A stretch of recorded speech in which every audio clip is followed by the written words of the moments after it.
Hello guys, welcome to Fictional Vortex.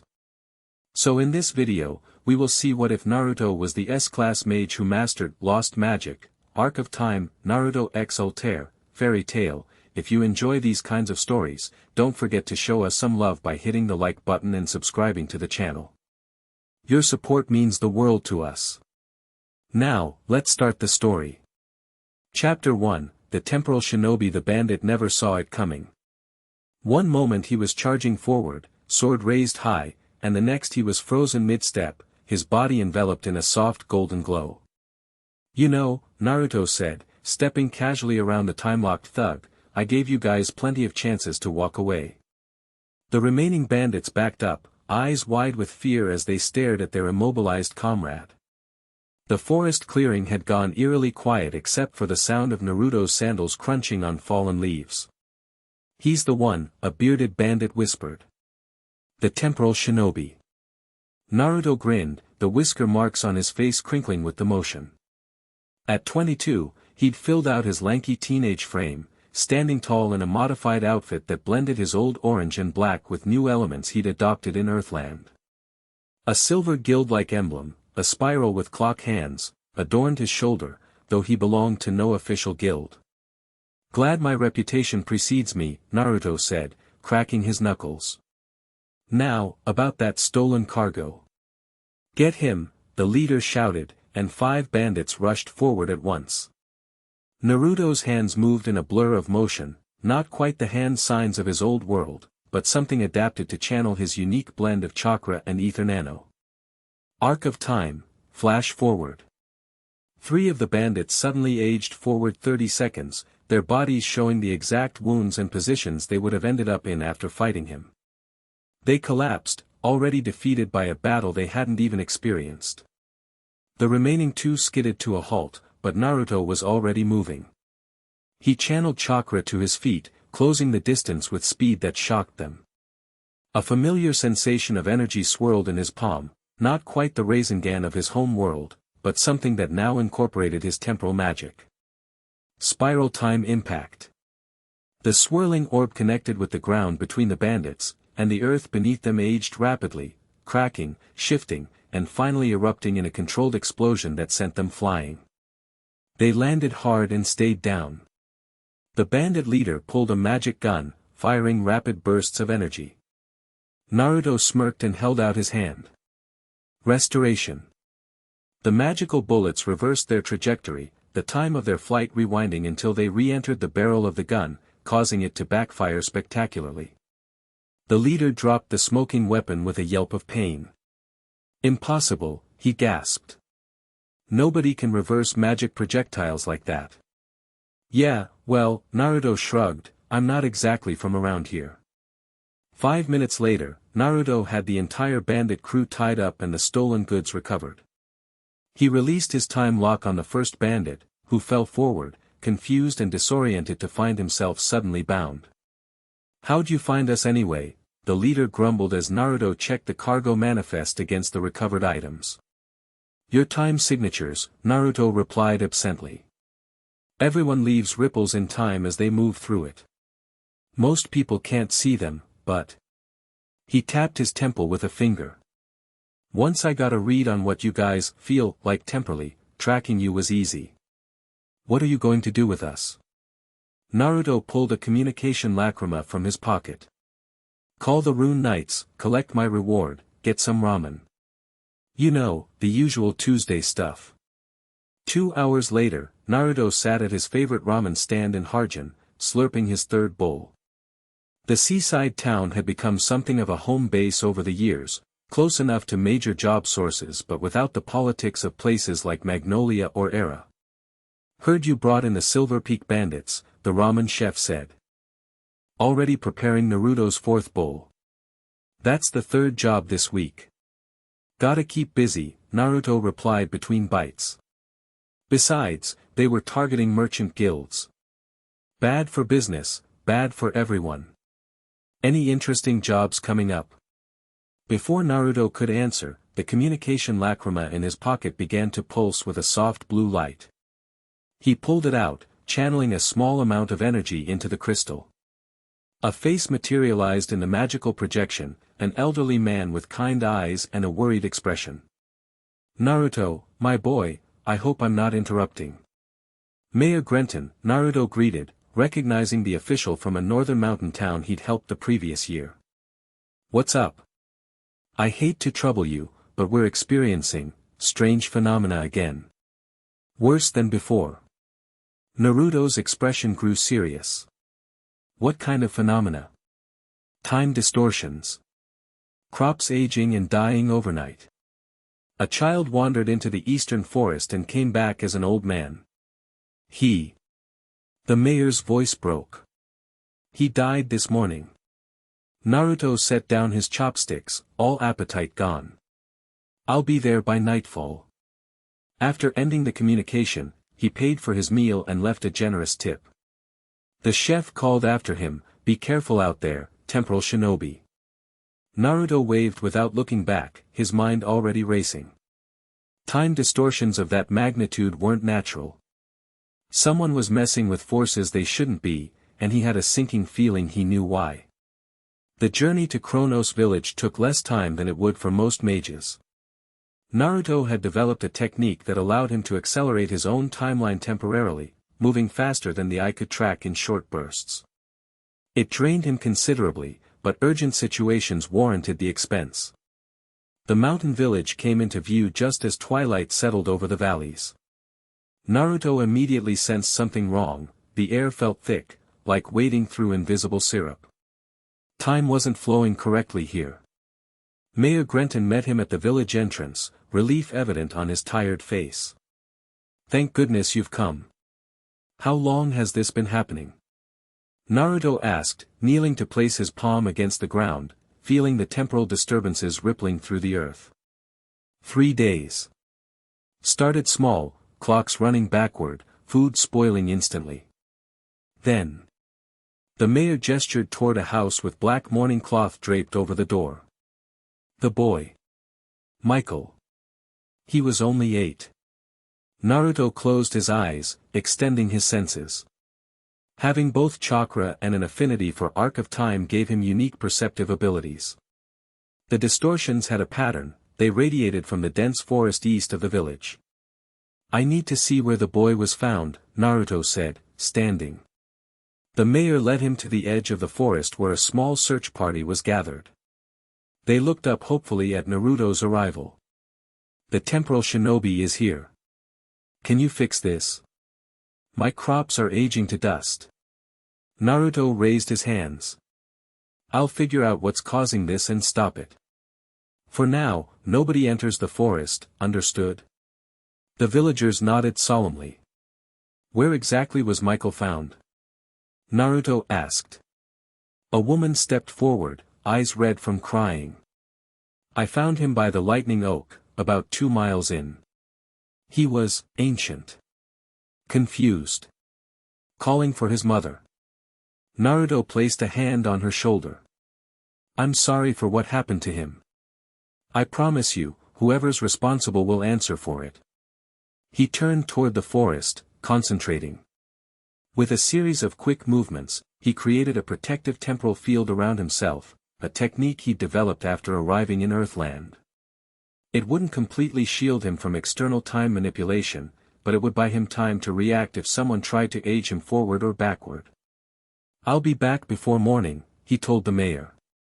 "Keep everyone clear of this area." With that, Naruto sprinted into the darkening forest, following the increasingly severe temporal ripples like a bloodhound on a scent trail. The forest was worse than he expected. Sections had aged. Centuries in minutes, ancient, massive trees stood beside saplings that had been young trees just days before. In one clearing, Naruto found a disturbing sight, animals frozen in various stages of decomposition and rebirth, caught in some kind of temporal loop. He carefully released the trapped creatures from the loop with a precise application of his Arc of Time. The animals fled immediately, their instincts telling them something was deeply wrong with this place. "Someone's been experimenting," Naruto muttered, examining a patch of accelerated growth. "Amateur work, but powerful." As he ventured deeper, the distortions grew more controlled, less chaotic. Whoever was causing this was at the center, refining their technique. Not good. The lightning oak came into view, a massive tree split down the middle by some ancient strike, yet still thriving. The temporal disturbances radiated outward from beyond it. Naruto moved cautiously now, suppressing his magical signature as he'd once concealed his chakra on stealth missions. Past the great oak, he found what he was looking for, a clearing that shouldn't exist. The trees had been aged to dust in a perfect circle, and at its center stood crystalline structures that reminded him of timing lacrimas, but modified with symbols he didn't recognize. And standing among them was a woman. Naruto melted into the shadows of the tree line, observing. She was tall and elegant, with long dark purple hair and a figure emphasized by her revealing white and purple outfit. She moved with purpose between the crystals, making adjustments and taking readings. Even from this distance, Naruto could feel it, she was using Arc of Time magic. The same lost magic he'd somehow developed after arriving in this world. Interesting setup you've got, he called out, stepping into the clearing. No point in hiding now that he'd assessed the situation. Mind explaining why you're turning forests into temporal disaster zones and killing innocent kids? The woman spun around, surprise flickering across her face before settling into cool composure. Her dark eyes narrowed as she studied him. You must be the one they call the temporal shinobi, she said, voice smooth and controlled. Your reputation doesn't do you justice.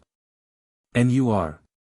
Naruto kept his stance relaxed, but he was ready to move in an instant. Ultear Milkovich.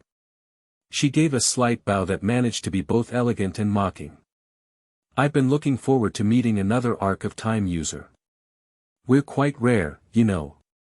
Yeah, well, most people with this magic don't use it to mess with entire villages and kill children. A flash of genuine surprise crossed her face. A child died? That wasn't intentional. The experiments require a certain, breaking-in period. Experiments for what? Ultear gestured to the crystals. Temporal enhancement. The Magic Council believes Arc of Time has limited applications. I'm proving them wrong. Naruto took a step closer, examining the setup. You're with the Magic Council. A small, secretive smile touched her lips. Let's say I have connections. Something felt off. Naruto had dealt with council mages before, and they didn't typically run unauthorized experiments in remote forests. And they definitely didn't speak about the council with that subtle hint of disdain. You know, Naruto said, circling the clearing, I've spent years learning to control this magic. One thing I've figured out is that time doesn't like being forced. Push too hard, and the blowback is nasty. Perhaps you simply lack vision, Ultear replied, watching him closely. Time is the ultimate power. With sufficient mastery, one could reshape reality itself. Trust me, reality reshaping isn't all it's cracked up to be. Naruto tapped one of the crystals, feeling its unstable temporal energy. These are going to collapse. When they do, this entire mountain range could get caught in a time storm. Your concern is touching, but unnecessary. I've accounted for the instability. Naruto shook his head. No, you haven't. See this. Harmonic pattern. It's degrading. You've got maybe an hour before critical failure. For the first time, Ultear looked uncertain. She moved to the crystal he'd indicated, examining it closely. Impossible. My calculations were perfect. Arc of Time isn't just about calculations. It responds to emotions, intentions. Your setup is feeding back on itself. Naruto placed his palm on the crystal, feeding a small amount of his own energy into it to stabilize the fluctuations. What's the real purpose of all this, Ultear? She hesitated, then her expression hardened. Knowledge. Power. The ability to control one's own destiny. By risking everyone else's. There are better ways. Easy for you to say, she snapped, a flash of genuine emotion breaking through her composed exterior. You have no idea what I've lost, what I'm trying to restore. Understanding dawned on Naruto. You want to go back. Change something that happened. The look on her face told him he'd hit the mark. It doesn't work that way, he said gently. Believe me, I know. I've tried. You know nothing about me or my goals. She stepped back, raising her hand in a casting position. And I can't allow you to interfere. Seriously? Naruto sighed. We're doing this now. Flash forward. Ultear's magic surged toward him, a spell meant to age him rapidly. Naruto countered with his own arc of time, creating a temporal barrier that absorbed her attack. Restoration, he muttered, and the energy she'd expended returned to her in a wave, knocking her back a step. Her eyes widened. How did you, like I said, been doing this a while? Naruto created 3 shadow clones, a technique that had shocked the mages of Earthland the first time he'd used it. It wasn't magic as they understood it, but pure chakra manipulation from his original world. Ultear recovered quickly, adapting to the unexpected tactic. Luminous minutes. Glowing orbs materialized around her, launching toward Naruto and his clones. They moved erratically through time, making their trajectory impossible to predict.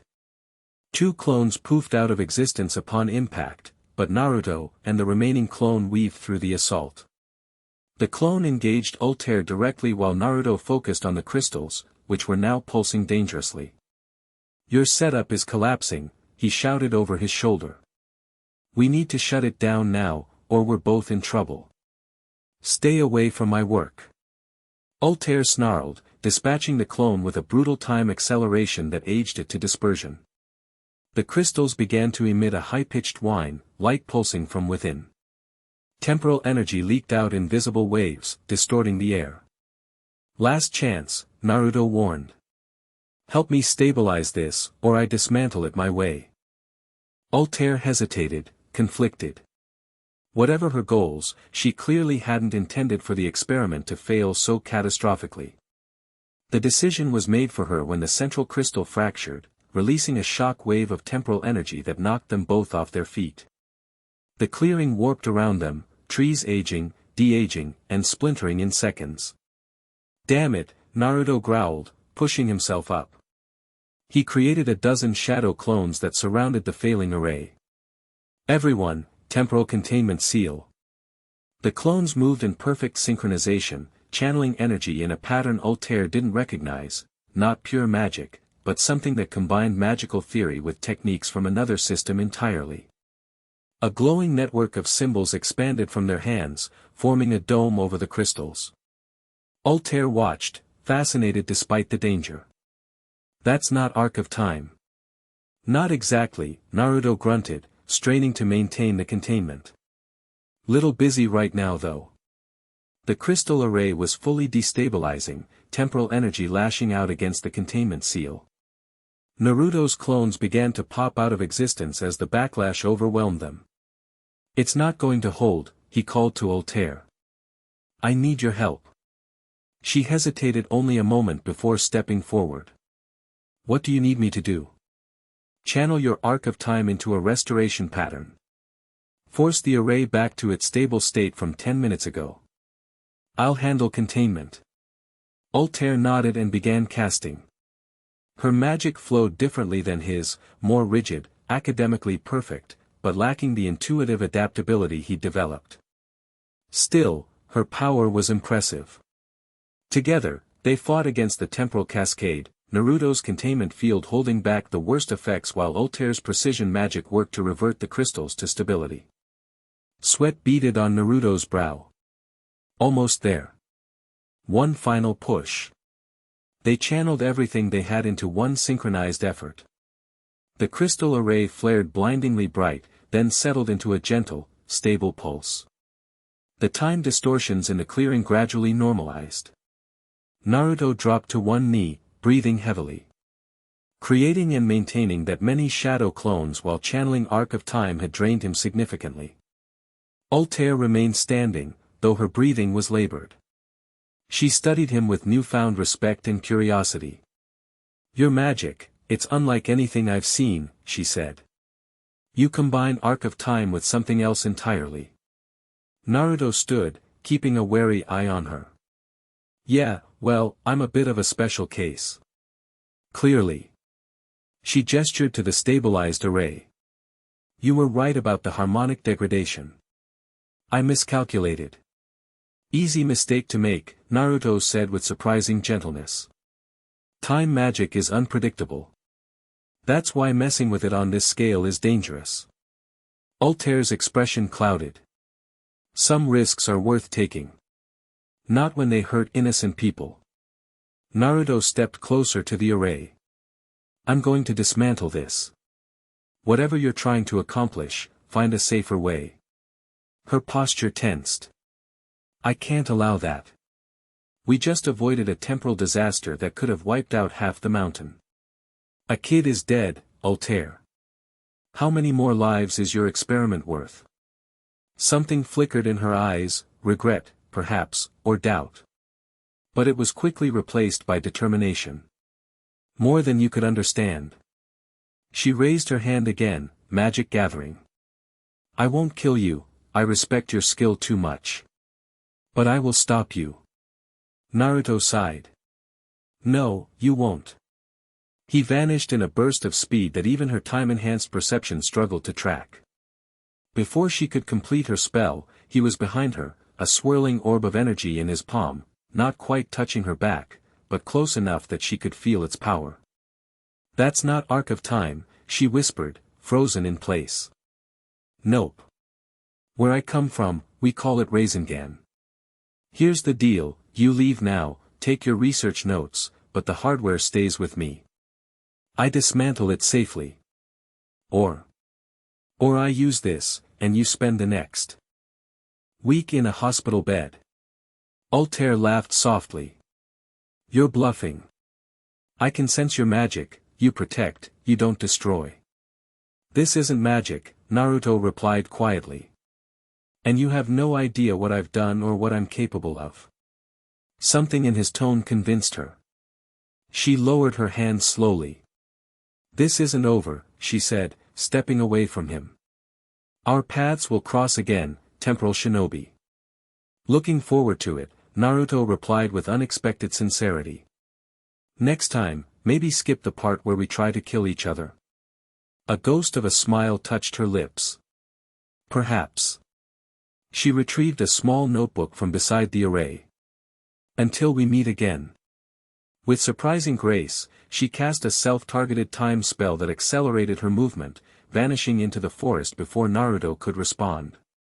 He stared after her for a long moment, then turned to the crystal array. "Interesting woman," he muttered to himself. "Terrible judgment, but interesting." Dismantling the time array took hours of careful work. Each crystal had to be desynchronized from the others, then gradually depowered without triggering temporal backlash. By the time Naruto finished, dawn was breaking over the mountains. He carried the neutralized crystals back to the village, where Mayor Grenton and a crowd of anxious villagers waited. "It's done," Naruto announced. "The distortions will fade over the next few days. Everything should return to normal." Relief swept through the crowd. The mayor stepped forward, clasping Naruto's hand gratefully. "Thank you, my boy. Was it natural? Or did someone cause this?" Naruto hesitated. He didn't want to create panic, but these people deserved the truth. "Someone was experimenting with time magic in your forest. They're gone now." "A dark guild," someone called out. "Not exactly." Naruto wasn't sure who Ultear really worked for, but she hadn't given off Dark Guild vibes.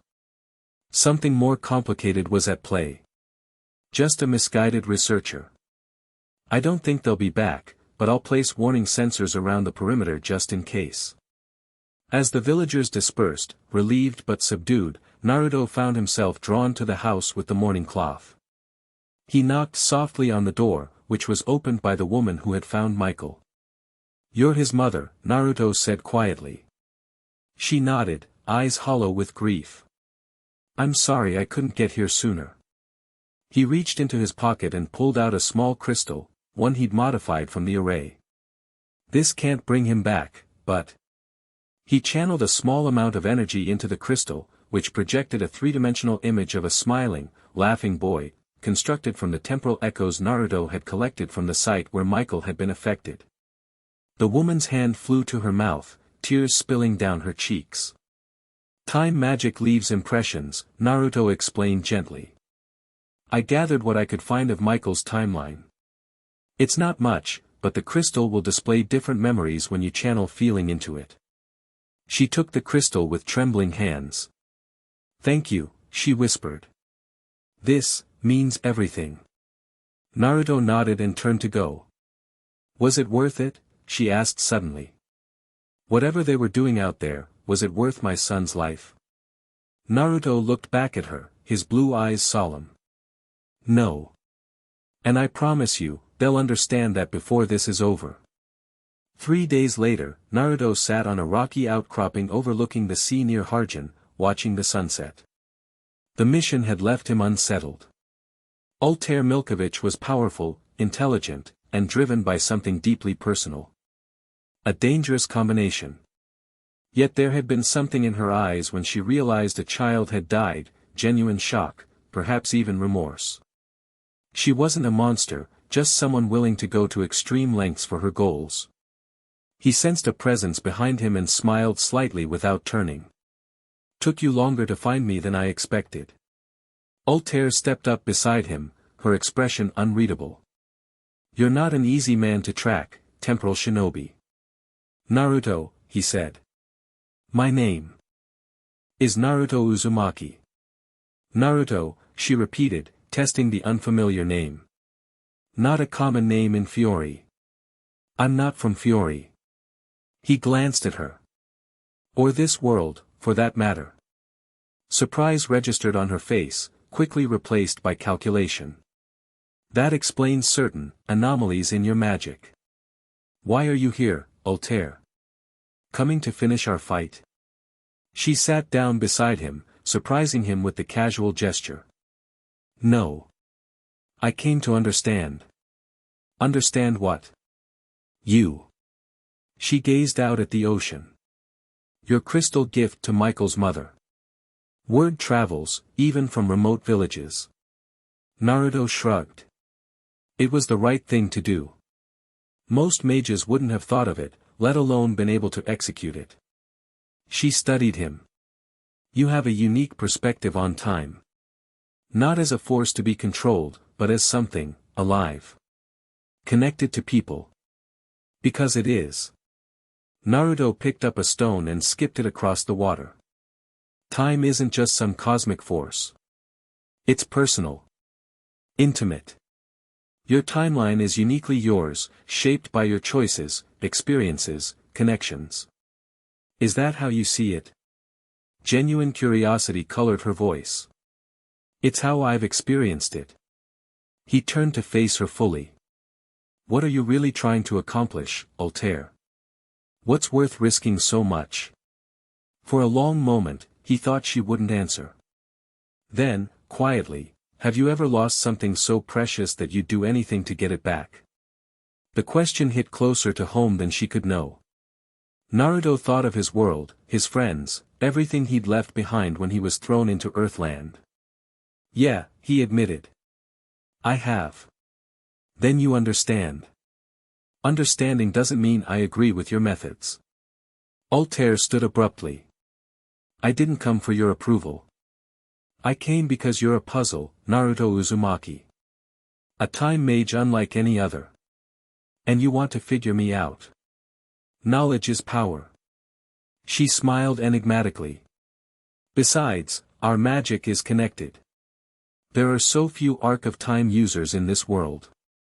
Perhaps we were fated to cross paths. Naruto laughed. I don't believe much in fate. I believe in choices. As do I. That's why I choose to leave you with this. She tossed him a small crystal, similar to but distinct from those in her array. A gesture of professional courtesy. Naruto caught it, immediately sensing the temporal magic contained within. What is it? Insurance. When next we meet, it may be under different circumstances. Before he could question her further, she was gone, using her magic to accelerate away from him. Naruto examined the crystal carefully, probing its structure with his senses. It contained no trap or tracking spell that he could detect, just pure, compressed temporal energy and information. Specifically, information about another time distortion developing far to the north. Insurance, huh? Naruto murmured, pocketing the crystal. Or a breadcrumb trail. Either way, he had a feeling his path would cross with Ultear's again soon. The thought brought a small smile to his face, despite the complications it would inevitably bring. The sun finally dipped below the horizon, painting the sky in shades of orange, his color, from a world away.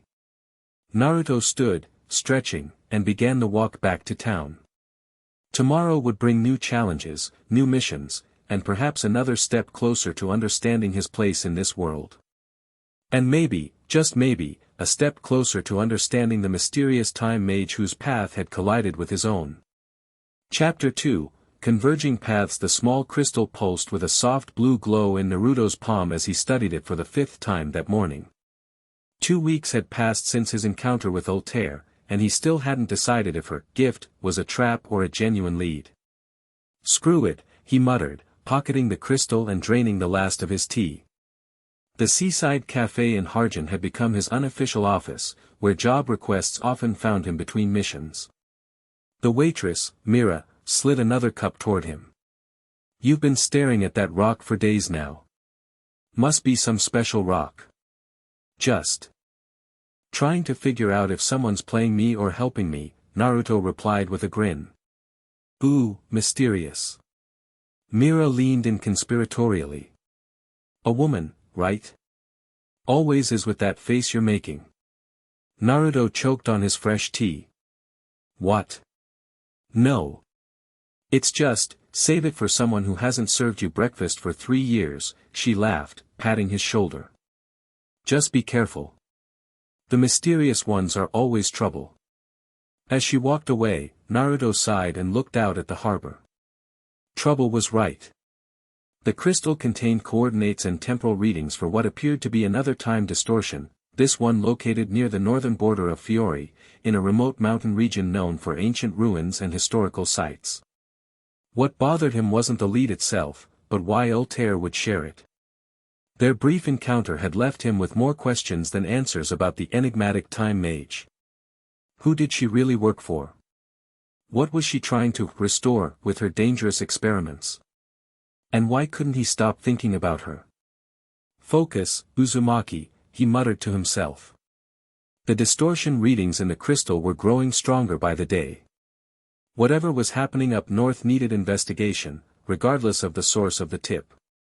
Decision made, Naruto left payment on the table with a generous tip and headed toward his small apartment near the docks. It was time to pack for a northern expedition. Hundreds of miles away, Ultear knelt before a shadowy figure seated on an ornate throne. The dark guild hall of Grimoire Heart's airship hummed with magical energy around them. Master Hades, she said, keeping her voice steady. The temporal experiments in the eastern forests were interrupted before completion. The ancient mage leaned forward, his single visible eye narrowing. By whom? An independent mage. He calls himself the temporal shinobi. Another Arc of Time user. Hades didn't bother hiding his interest. I was under the impression you were one of very few who had mastered this lost magic. Ultear chose her next words carefully. He's unusual. His magic doesn't function exactly like mine. It's almost as if he's combining Arc of Time with another system entirely.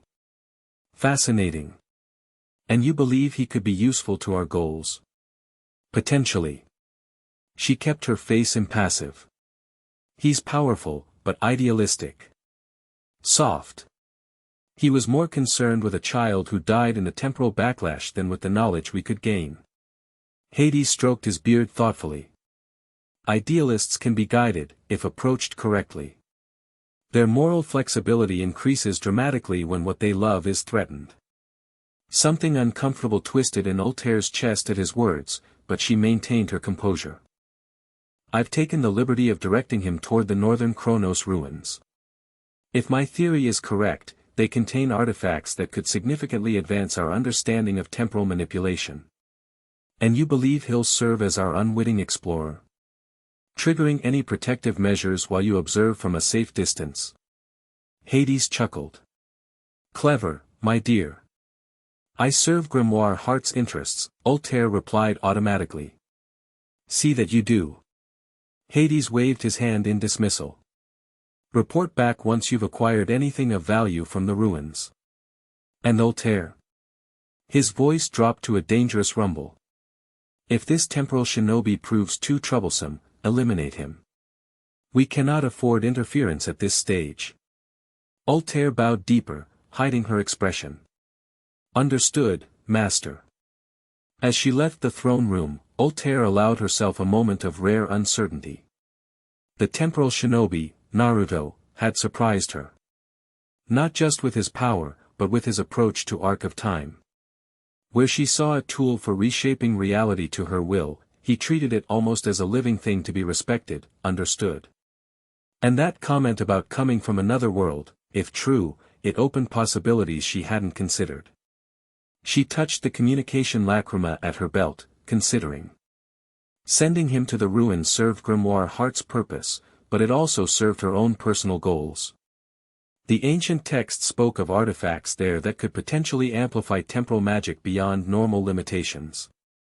If anyone could navigate the ruins' defenses, it would be someone like him, someone who understood time in ways even she didn't. Playing both sides is dangerous, she murmured to herself as she prepared for her journey north. But she'd been playing dangerous games her entire life. What was one more? The northern Chronos ruins looked like someone had taken a massive clock tower, smashed it with a giant hammer, then scattered the pieces across a snowy mountainside. Huge gears, some 30 feet in diameter, protruded from the snow and stone, frozen in place for centuries. Stone structures with astronomical markings created a rough circle around what must have once been the central temple. Naruto surveyed the site from a rocky outcrop, suppressing his chakra and magical signature out of habit. The temperature was brutally cold, but he'd experienced worse during missions in the land of Iron back in his world. A modification to his usual outfit, now including a thermal layer and a high-collared cloak, kept the worst of the chill at bay. The temporal distortions were immediately obvious to his senses. Time wasn't flowing evenly throughout the ruins, some areas moved slightly faster, others slower, creating a disorienting ripple effect that would be nauseating to anyone sensitive to such things. But the distortions weren't what caught his attention. It was the fresh footprints leading into the ruins. Multiple sets. So much for getting here first, he muttered, creating a shadow clone without hand signs, a skill he'd perfected over the years. Check the perimeter, look for camps or surveillance. The clone nodded and disappeared into the snowy landscape while Naruto descended toward the ruins. The footprints belonged to at least 5 different people, judging by size and stride pattern. One set was smaller, more careful in placement, a woman's, possibly. The others were heavier, less disciplined. Hired muscle, most likely. As he approached the outer ring of structures, a familiar sensation prickled at his awareness. One of the temporal signatures he recognized. Ultear was here. He wasn't surprised, exactly. The crystal she'd given him had obviously been meant to lead him here. The question was, why? Moving more cautiously now, Naruto made his way through the ancient structures. Each was covered in intricate carvings, astronomical charts, mathematical formulas, and symbols related to time measurement that predated modern calendars. Some of the symbols reminded him of sealing techniques from his world, which wasn't entirely surprising. Time manipulation often followed similar principles across different magical systems. A sudden surge of temporal energy made him duck behind a massive stone gear just as a group emerged from what appeared to be a central chamber. 4 men in matching uniforms escorted a 5th figure, a tall man in elaborate robes bearing the insignia of the Magic Council. Naruto's eyes narrowed. Council officials rarely ventured into field sites personally, especially not remote ruins. Something big was happening here. "Secure the perimeter," the robed figure ordered. "I want no interruptions while I work. The council must never know what we've found." "Yes, Counselor Seeger," one of the guards replied. Well, that was interesting. A council member doing something the council must never know about. Definitely suspicious. The guards dispersed, leaving Counselor Seeger alone by the central chamber entrance. He pulled out a small lacrima and spoke into it. "The sight is more promising than expected. The temporal convergence is even stronger than the reading suggested. If the legends are true, the Chronos engine fragments could be reconstructed." Naruto couldn't hear the response, but Seeger's next word sent a chill down his spine that had nothing to do with the mountain air. "Yes, complete temporal dominance. The council thinks small, regulations and restrictions. With the Chronos engine, I could reorder time itself. Zeref's era would seem like a golden age compared to what I could create. Great. Another megalomaniac with time powers. Just what the world needed." Naruto weighed his options. He could confront Seeger directly, but without proof of wrongdoing, attacking a council member would make him a criminal throughout Fiori. Better to gather information first and find out exactly what this Chronos engine was. A soft crunch of snow behind him was his only warning. Naruto spun, kunai in hand, only to find himself face to face with Ultear. "Fancy meeting you here," she whispered, seemingly unperturbed by the blade inches from her throat. Naruto lowered the kunai but didn't put it away. "I'm guessing this isn't a coincidence." "Please," she rolled her eyes. "I practically gift-wrapped this location for you." "Yeah, about that. Mind explaining why?" Ultear's gaze shifted to where Counselor Seeger had disappeared back into the central chamber. "Because he's dangerous, and I needed someone who could handle temporal magic if things went sideways." "So I'm your insurance policy?" Naruto raised an eyebrow. "I'm flattered, but next time just ask for help instead of the cryptic crystal breadcrumb." A slight smile touched her lips. "Where's the fun in that?" Before Naruto could respond, his shadow clone dispelled itself, sending a rush of information. "We've got company. Magic Council enforcers approaching from the north." Ultear tensed. "That's not possible. Seeger came without official sanction." "Well, someone tipped them off. 6 enforcers, heavy magical signatures. If they find me here." Ultear's voice trailed off, but Naruto could fill in the blanks. Whatever her connection to this place, being discovered by the council would be bad news. "Why exactly would the council have a problem with you being here?" Naruto asked, studying her carefully. Ultear met his gaze directly. "Let's just say I'm not exactly on their approved mage list." "Dark Guild?" She didn't answer, which was answer enough. Naruto sighed. "Great. So I've got corrupt council members, Dark Guild mages, and official enforcers all converging on ancient ruins with potentially catastrophic temporal artifacts. Just another Tuesday. You could leave," Ultear suggested, though her tone indicated she didn't expect him to. "Right, and let 3 different groups of power-hungry mages mess with time magic. That'll end well." Naruto shook his head. "No, I need to find out what this Chronos engine is and make sure nobody uses it." A genuine expression of surprise crossed Ultear's face. "You heard about the engine?" Counselor Villain's speech down there wasn't exactly subtle. "It's not what he thinks it is," Ultear said urgently. "The Chronos engine isn't a weapon, it's a stabilizer. Ancient mages created it to prevent temporal collapses when large-scale time magic was used." Naruto studied her face, looking for deception. "And you know this how?" "Research. Something your council friend down there clearly hasn't done properly." She hesitated, then added, "If Seeger tries to use it as a weapon, he could tear open the temporal fabric of this entire region. We'd be looking at distortions 1,000 times worse than what happened in that village. That got Naruto's attention. Alright. So we stop Seizure, keep the engine away from everyone including your Dark Guild friends, and get out before the enforcers arrive. Simple. Do you always make impossible tasks sound so straightforward? Ultear asked with a raised eyebrow. Naruto grinned, the whisker marks on his face crinkling. It's kind of my specialty. Counselor Reginald Seizure considered himself a patient man, but the ancient lock mechanisms of the inner chamber were testing his limits. 3 hours of careful magical probing had yielded minimal progress. Temporal binding seals, he muttered, wiping sweat from his brow despite the cold. Clever ancients. The inner chamber door was covered in concentric rings of symbols that rotated when magical energy was applied. Each ring needed to align perfectly with the others to unlock the mechanism, but the challenge was that each ring moved at a different temporal rate. Push too much energy into one, and it would spin for hours. Too little, and it barely moved at all. A test of precision for time mages, designed to keep the secrets within safe from those lacking sufficient skill. Unfortunately for the ancient designers, Seizure had spent decades studying temporal magic. Not as flashy as Arc of Time, but more subtle, chronometric manipulation, the ability to sense and adjust the flow of time in small, precise ways. Almost there, he whispered as the innermost ring finally clicked into place.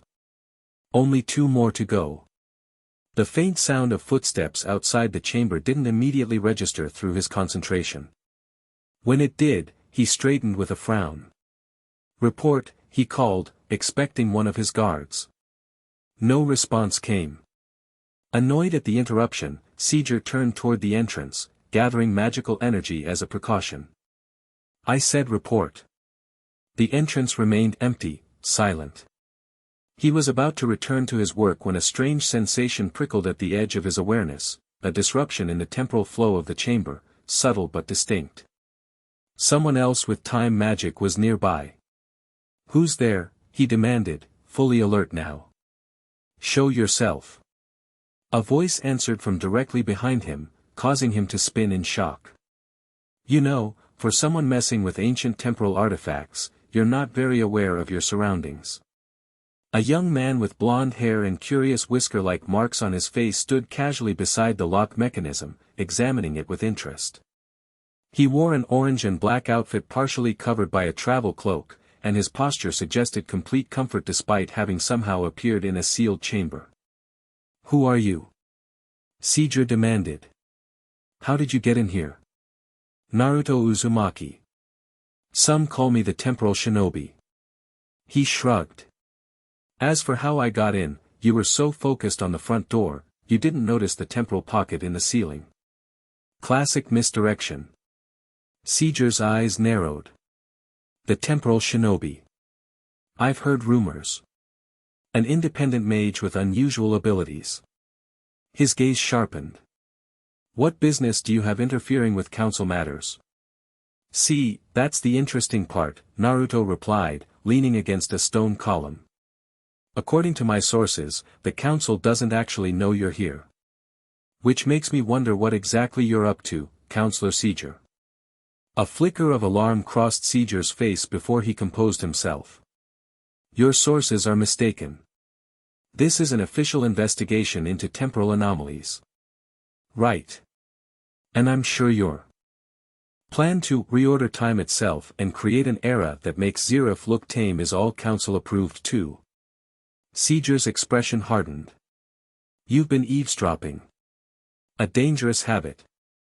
He raised his hand, magic circles forming around his fingers. Unfortunately, I can't allow you to leave with that information. Naruto didn't appear concerned. Here's what's going to happen. You're going to step away from that lock, hand over your research notes, and walk out of here. I'll even give you a 5-minute head start before I let the council enforcers approaching from the north know about your unauthorized power grab. Enforcers? For the first time, genuine worry crossed Seizure's face. Impossible. No one knew, he cut himself off, eyes narrowing. You're bluffing. Want to bet your career on that? Naruto's casual demeanor shifted slightly, an underlying hardness appearing in his blue eyes. I don't want to fight you, counselor.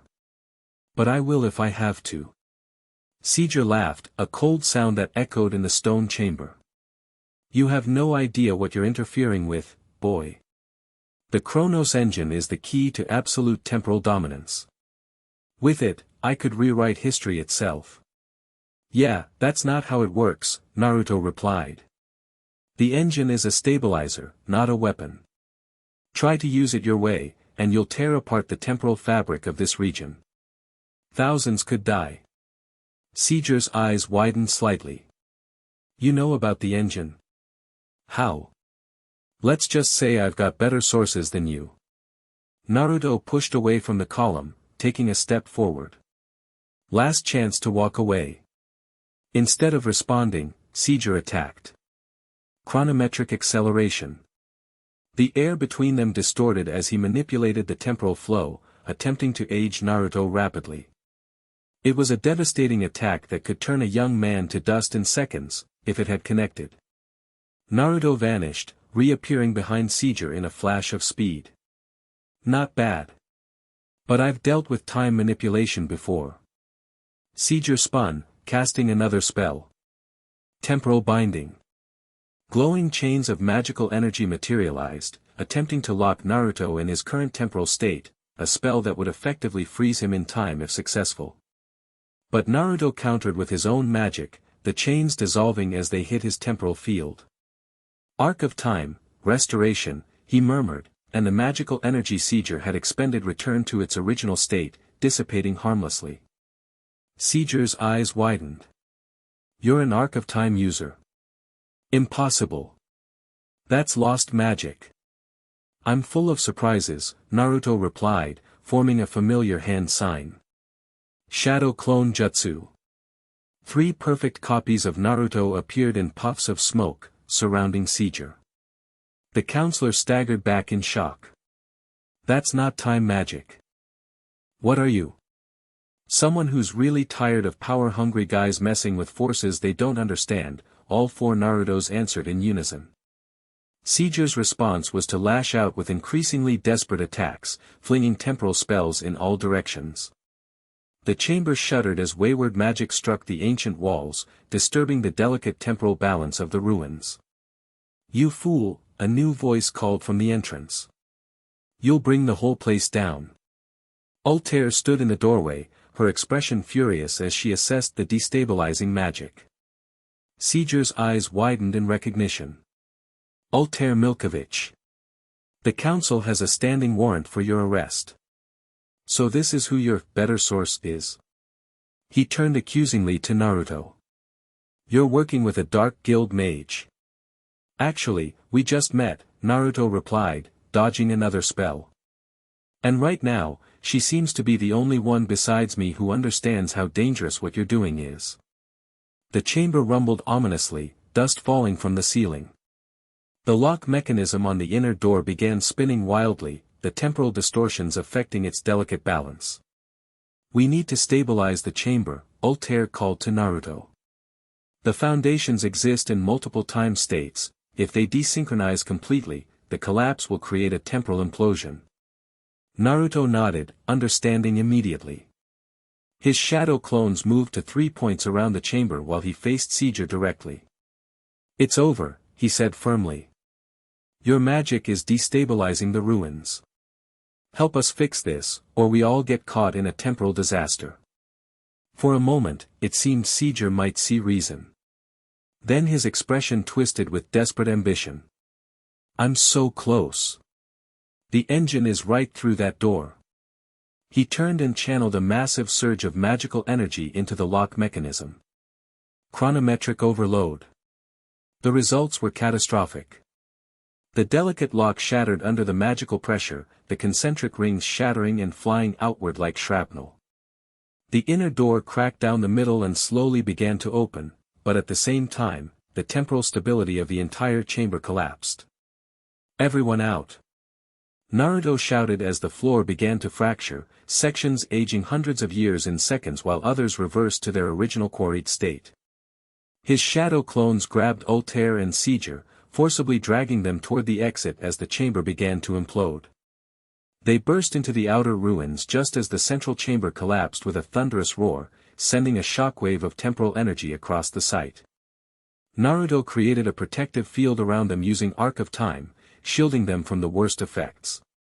Even so, the blast threw them several yards through the air before they crashed into a snowbank.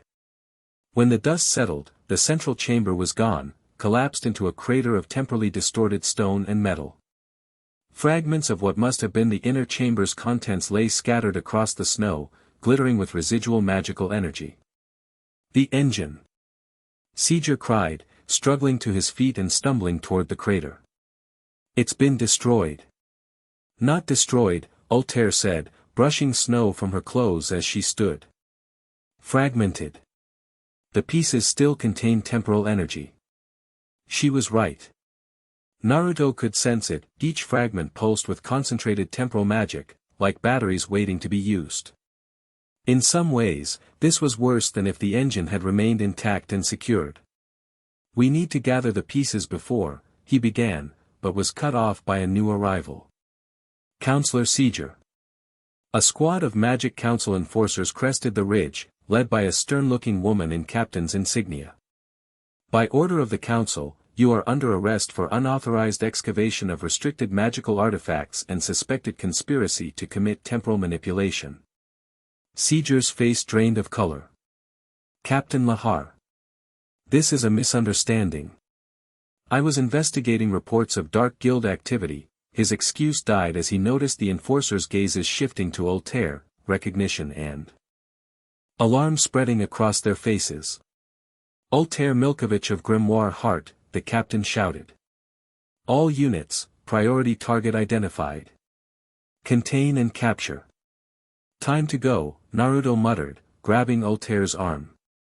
Unless you want to explain to the council what you're doing here. For once, she didn't argue. Together, they dove behind a massive gear as magical attacks from the enforcers lit up the ruins. We can't leave those fragments, Ultear hissed, pointing to the scattered remnants of the Chronos engine. In the wrong hands, I know, Naruto cut her off. I'll create a diversion. You grab what you can and meet me at the northern ridge in 10 minutes. You're trusting me with the fragments? Surprise colored her voice. Naruto met her eyes steadily. Are you planning to use them to hurt people? No, she answered, and despite everything, he believed her. Then go. 10 minutes. Don't be late. Without waiting for a response, Naruto created a dozen shadow clones that burst from cover in different directions, drawing the enforcer's attention and fire. The original Naruto charged directly toward Mage, who was attempting to gather fragments while the enforcers were distracted. I don't think so, Naruto muttered, tackling the counselor into a snowbank just as he reached for a particularly large fragment. Mage struggled against Naruto's grip. You fool. Do you have any idea what this power could accomplish? We could fix everything. Prevent wars, resurrect the fallen, that's not how time works, Naruto said, pinning the man with surprising strength. You can't just rewrite history without consequences.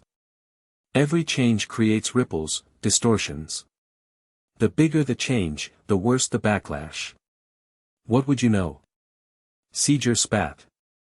Naruto's expression hardened. More than you can imagine. I've seen worlds torn apart by people thinking they could control forces beyond their understanding. A spell from a nearby enforcer struck the ground beside them, showering them with snow and rock. Naruto looked up to see the council squad advancing cautiously, trying to figure out who was who in the chaos of multiple Narutos running around. Your council friends are coming, Naruto told Mage, hauling him to his feet. Time for you to face the music. He shoved the counselor toward the advancing enforcers, hard enough that he stumbled and fell at their feet. Special delivery. Naruto called out. One corrupt counselor, slightly frostbitten. While the enforcers scrambled to secure seizure, Naruto slipped away, circling the crater to check on Ultear's progress.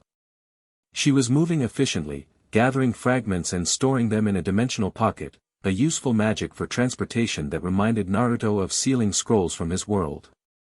Their eyes met briefly across the chaos. She nodded once to indicate she was almost done. Naruto gave a thumbs up, then continued creating chaos with his remaining clones to keep the enforcers occupied. 8 minutes later, they rendezvoused at the northern ridge as planned. Ultear was breathing hard but looking satisfied. "I got most of the significant pieces," she reported. "The rest were too fragmented to maintain temporal coherence." "Good," Naruto said, scanning the ruins below where the enforcers were securing the site and placing seizure in magical restraints. "Let's put some distance between us and them before they organize a proper search." They traveled in silence for nearly an hour, moving swiftly through the snowy mountains until they reached a sheltered valley with a small cave system.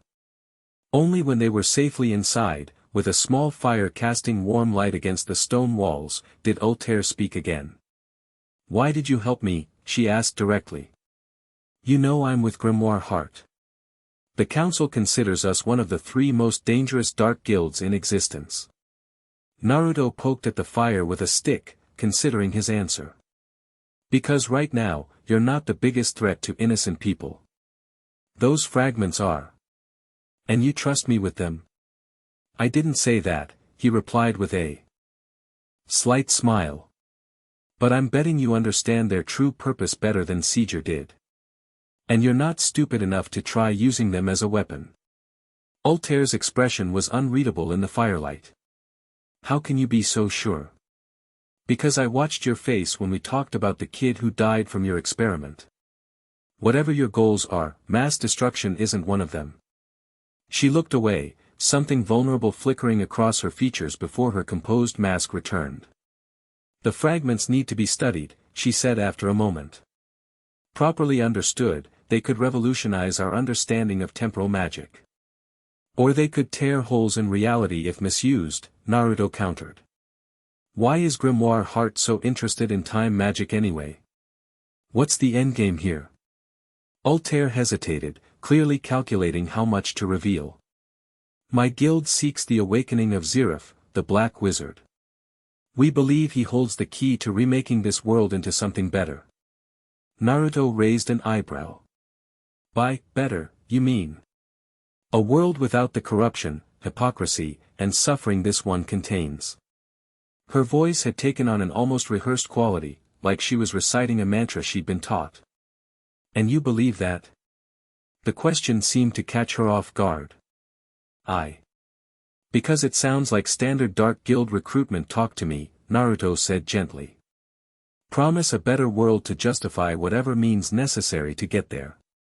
Anger flashed in her eyes. "You know nothing about me or what I've endured." "You're right," he acknowledged. "I don't. So tell me. Why should I?" "Because we're stuck in a cave with a bunch of potentially reality-breaking magical artifacts, running from the council, and I just helped you escape despite knowing you're with a dark guild." He shrugged. "Seems like sharing time to me." A reluctant smile tugged at her lips. "You're very strange, Naruto Uzumaki. I get that a lot." Ultear stared into the fire for a long moment before speaking. "My mother was Ur Milkovich, one of the most powerful ice mages who ever lived. She abandoned me at a magical research facility when I was a child." The pain in her voice was raw despite her controlled expression. "They experimented on me because of my magical potential. When I finally escaped, I discovered she had taken in 2 other children and trained them in her magic. She had replaced me." Naruto listened silently, understanding now the depths of her determination to manipulate time. "And you want to go back? Change what happened? Wouldn't you?" she challenged. "If you could undo your worst moment of suffering?" The question hit close to home. Naruto thought of everyone he'd lost, his parents, Jiraiya, friends who had died in the war. He thought of being thrown into this world, cut off from everyone and everything he'd known. "I don't know," he admitted honestly. I've lost a lot. There are days I'd give anything to change that. But the people I've lost, their sacrifices made me who I am. Made others who they are. That's the problem with changing the past, you don't just change one moment, you change everything that follows. Some things are worth that price, Ultear said softly. Maybe, Naruto conceded. But who gets to decide which changes are worth it? Your pain matters, Ultear. It really does. But does fixing it justify the potential pain of countless others? She had no immediate answer for that. After a stretch of silence, Naruto changed tactics. How about this, you tell me about your mother, and I'll tell you about my world. Curiosity overcame her reluctance. You truly are from another world? I thought that might be a deception. Nope. Whole different reality. Ninja villages, tailed beasts, chakra instead of ether nano. The works. He grinned. We even had our own version of dark guilds, they were called Akatsuki. Dealt with those guys for years. How did you end up here, she asked, genuinely intrigued now. Massive battle. Interdimensional tear. Wrong place, wrong time. He spread his hands. 1 minute I'm fighting to protect my village, the next I'm crash landing in a forest outside Crocus with nothing but the clothes on my back and abilities that didn't quite work the same way here. Yet you adapted. Learned Arc of Time. Naruto nodded. My chakra interacted weirdly with ether nano. For some reason, it gave me an affinity for temporal magic. Took years to figure out how to blend the two systems effectively. Ultear leaned forward, scientific curiosity overcoming caution. That's fascinating. The theoretical implications of cross-dimensional magical adaptation, now who sounds like they work for a research facility. Naruto teased. She drew back, startled, then laughed, a genuine sound that transformed her face. Fair point. The conversation flowed more easily after that. Ultear spoke of her mother's legendary ice magic and her sacrifice to defeat a demon called Deliora. Naruto told her about Konoha, the ninja war, and his journey from outcast to hero. Neither revealed everything, of course. Ultear was careful not to share Grimoire Heart-specific plans, and Naruto avoided details about his more unique abilities like the Nine-Tails power. But it was more honesty than either had expected. As the fire burned lower, Naruto brought the conversation back to their immediate concern. So, the Chronos engine fragments. What exactly are they capable of? Ultear produced one from her dimensional storage, a crystal-like shard that pulsed with blue-green energy. According to the ancient texts, the engine was created during a period of temporal crisis. Mages had begun experimenting with time magic on a scale never seen before, causing rifts in the fabric of time itself. She turned the fragment, watching how the light played through it. The engine was designed to stabilize these rifts, to essentially stitch time back together where it had been torn. It doesn't allow for time travel or rewriting history as Seeger believed. Its power is restorative, not transformative. But in the wrong hands. Naruto prompted. In the wrong hands, these fragments could be used to create localized temporal bubbles, areas where time flows differently. Accelerated, slowed, even stopped completely. Her expression grew troubled. Imagine a weapon that could age its targets to dust in seconds, or a prison where centuries pass while only days elapse outside. Not great options, Naruto agreed. So what do we do with them? The question hung in the air between them. Ultear clearly wanted the fragments for her own research, but knew Naruto wouldn't simply hand them over to a dark guild. Naruto couldn't take them to the council, not after what they'd witnessed with Seeger. I have a proposal, Ultear said finally. We study them together. Independent of both the council and Grimoire Heart. Naruto raised an eyebrow. And your guild would be okay with that? What they don't know won't hurt them, she replied with a small smile. I'm quite skilled at presenting partial truths when required. I'm shocked, Naruto said dryly. And why should I trust that you won't just take what you learn back to your Dark Guild friends? Ultear met his gaze directly. Because despite what you think of Grimoire Heart, our goals aren't destruction for its own sake. Knowledge of how to repair temporal damage could benefit everyone, regardless of allegiance. And if I say no? Then we fight here and now for control of the fragments, she said simply. Neither of us wants that. We're evenly matched at best, and the magical discharge could destabilize the fragments further. Naruto considered her words, studying her face for deception.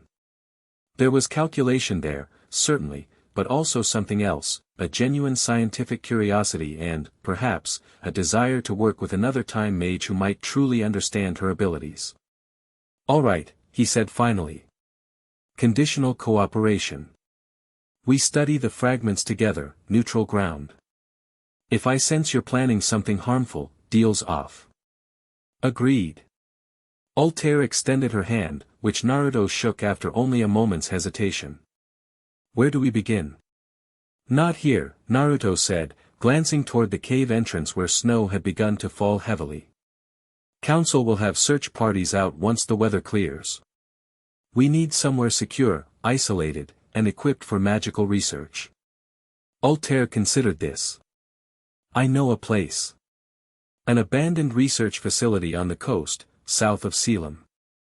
Remote enough to be secure, but still accessible. Sounds promising, Naruto agreed. But first, we should rest. It's been a long day of corrupt counselors, magical explosions, and life stories by firelight. A smile tugged at Ultear's lips. Are all ninja so casual about life-threatening situations? Only the good ones, Naruto replied with a grin.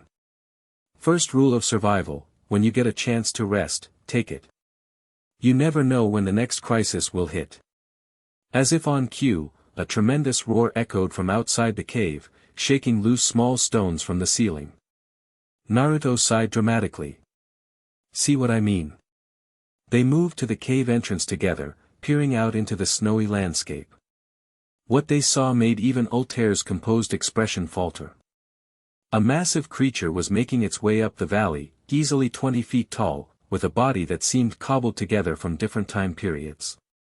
Parts of it were skeletal, others covered in pristine scales, still others in rotting flesh. Temporal energy crackled around it like lightning. What the hell is that? Naruto muttered. A chronivore, Ultear whispered, horror in her voice. A theoretical creature that feeds on temporal distortions. The legends mentioned them, but I thought they were myths. Guess the Chronos engine explosion was like a dinner bell, Naruto observed. It's heading straight for us, or more specifically, for these. He nodded at the fragment Ultear still held. She quickly returned it to her dimensional storage. If it absorbs the fragments, it could grow powerful enough to create permanent temporal dead zones. So that's a no on waiting until morning, Naruto said, already gathering his gear. Any ideas how to fight that thing? Traditional magic would be largely ineffective, Ultear replied. Its existence spans multiple time states simultaneously. But Arc of Time might work. She nodded. Theoretically, if we could force it into a single temporal state, it would become vulnerable. Naruto grinned. Good thing you've got the two best Arc of Time users in Earthland right here. Your confidence is either admirable or delusional, Ultear remarked, but she was smiling slightly as she prepared for battle. Little of both, Naruto admitted cheerfully. Ready? Together, they stepped out to face the chronivore, two time mages with very different backgrounds united by a common threat. The creature sensed them immediately, its mismatched eyes focusing on the magical energy they carried. Remember, Naruto called as they took up flanking positions, force it into a single time state. I know how to fight, temporal shinobi, Ultear replied, but there was no real bite to her words. The chronivore charged, and the battle began. Fighting alongside Ultear was a revelation for Naruto. Where his style was adaptable and instinctive, hers was precise and calculated. They complemented each other perfectly, his shadow clones providing distractions while her perfectly timed spells trapped sections of the creature in fixed temporal states. Arc of Time, Parallel Worlds. Ultear called, creating multiple versions of herself from parallel timelines, each casting a different spell. Shadow Clone Jutsu. Naruto's copies surrounded the creature, each forming a swirling Rasengan infused with temporal energy. Temporal Rasengan Barrage. The chronivore roared in pain and confusion as its body was forced to synchronize. Parts that had existed in the past or future were suddenly confined to the present, making it vulnerable. Now! Naruto shouted. Together. They synchronized their magic, combining Arc of Time in a way neither had attempted before. The air shimmered around them as their magical signatures harmonized, creating a unified field of temporal energy. Arc of Time, Restoration. The spell hit the chronivore with devastating effect, forcibly returning it to its natural state, which, as it turned out, was not a physical form at all, but a swirling vortex of temporal energy. Without the fragments to feed on, it couldn't maintain cohesion in this realm. With a final, unearthly shriek, the creature collapsed in on itself, disappearing into a pinpoint of light that winked out of existence. Naruto and Ultear stood side by side, breathing heavily from the magical exertion. The valley was silent once more, snowflakes drifting peacefully through the air as if nothing had happened. That, Naruto said finally, was pretty impressive teamwork. Ultear nodded, a newfound respect in her eyes. Indeed. I haven't synchronized magic with another mage like that since, ever, actually. First time for everything. Naruto grinned, then winced as he noticed a gash on his arm where the chronivore had caught him with a temporal lash. The wound was strange, parts aging rapidly, others trying to heal. Ultear noticed it too. Hold still, she instructed, placing her hand over the injury. Arc of Time, Temporal Equalization. The conflicting time states in the wound harmonized under her touch, allowing his natural healing to take over. Naruto watched with fascination. Nice trick, he commented. Could come in handy. A technique I developed for my own injuries after experiments, she explained. Your healing is impressive, by the way. Faster than normal for a human. Side effect of my unique condition, Naruto said vaguely. He wasn't ready to explain the Ninetales just yet. Ultear didn't press, just nodded and stepped back. We should move. That creature's disappearance will have released a temporal shockwave. Anyone with magical sensitivity will have felt it for miles. Including the council enforcers, Naruto agreed. Let's grab our gear and head south. That research facility you mentioned sounds better by the minute. As they prepared to depart, Naruto caught Ultear watching him with a curious expression. What? He asked. Nothing, she said. Just. I didn't expect today to turn out this way. Fighting time-eating monsters alongside a Dark Guild mage wasn't on my schedule either, Naruto replied with a smile. But I've learned to roll with the unexpected. A useful skill, Ultear observed. One I'm still developing, apparently. You did pretty well back there, Naruto said sincerely. Not many people can adapt to fighting alongside me and my clones on the first try. Something almost like pleasure flickered across her face at the compliment before her composed mask returned. We should go. It's a long journey to the facility, and we have much to discuss about the fragments. They set out into the snowy night, two powerful mages with very different backgrounds, bound together by ancient artifacts and a growing, reluctant respect that neither had anticipated. Behind them, the mountains stood silent under the stars, the only evidence of their battle a curious circle of perfectly pristine snow where age and decay could not touch, a temporal anomaly that would perplex council researchers for years to come. The abandoned research facility stood on a rocky promontory overlooking the sea, its stone walls weathered by decades of salt spray and neglect. Once a cutting-edge magical research center, it had been abandoned during the political upheavals following the council reorganization 30 years prior. It had taken them nearly a week to reach it, traveling circuitously to avoid council patrols and using Naruto's shadow clones as scouts.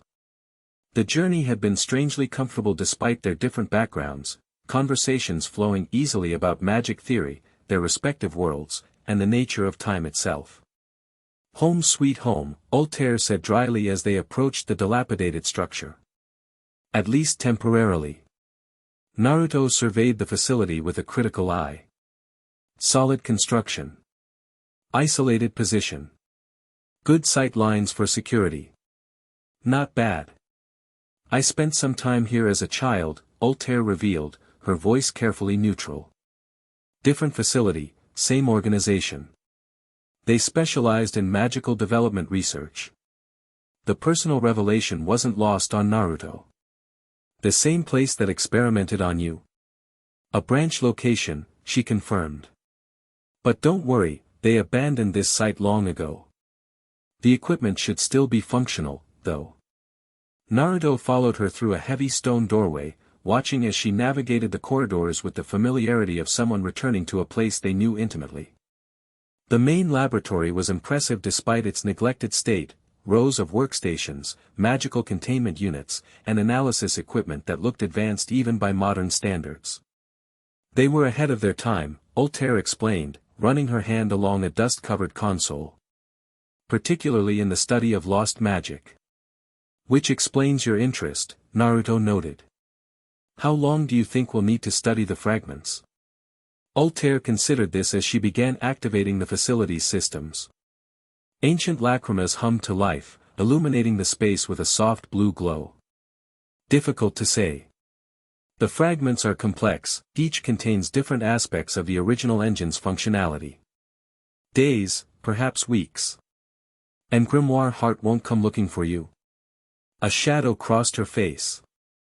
"I've bought us some time. My master believes I'm pursuing a research lead that could benefit our goals." "Not entirely a lie," Naruto observed. "I've found that partial truths serve better than complete fabrications," she replied with a slight smile. "Easier to maintain." As the facility's systems came fully online, they set to work. Ultear produced the fragments from her dimensional storage, carefully arranging them on a specialized analysis platform. "We should establish a baseline reading for each piece," she suggested, slipping easily into the role of researcher. "Then map the temporal wavelengths to understand how they originally fit together." Naruto nodded, already examining one of the larger fragments. "This one seems to be a regulator of some kind. See how the energy pulses in a perfect rhythm." They worked in surprisingly comfortable tandem through the night and into the following day, analyzing, theorizing, and occasionally debating the nature of the fragments.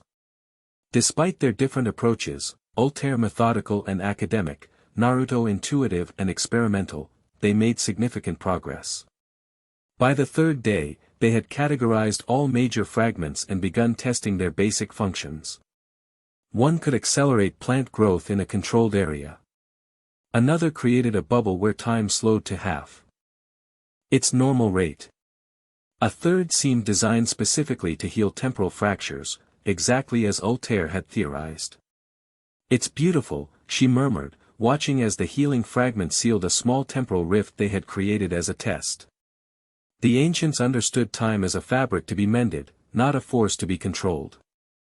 Naruto watched her face as she worked, noting how different she seemed here, passionate about discovery, unburdened by whatever dark purposes Grimoire Heart might have intended. In these moments, he could see the brilliant mage she might have become under different circumstances.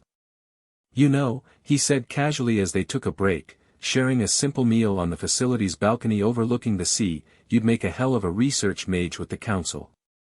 "The legitimate council, I mean." Ultear's expression closed immediately. "That path was closed to me long ago." "Paths can reopen," Naruto countered. "Trust me on this, I've seen people come back from much darker places than where you're standing." "You don't know where I'm standing," she said sharply. "Don't I?" Naruto met her gaze steadily. "You're brilliant, powerful, and driven. But you're working for people who don't share your respect for what we're studying here. Grimoire Heart wants weapons, not understanding." And the council is better, she challenged. You saw seizure. Corruption exists everywhere. True, Naruto acknowledged. But there's a difference between individuals abusing power and organizations fundamentally built on that abuse. Ultear stood abruptly. We should get back to work. The synchronization tests on the regulatory fragments should be complete by now. Naruto recognized the deflection but didn't push. In his experience, people rarely changed their paths because they were argued into it. Change came from within, often sparked by unexpected moments of clarity.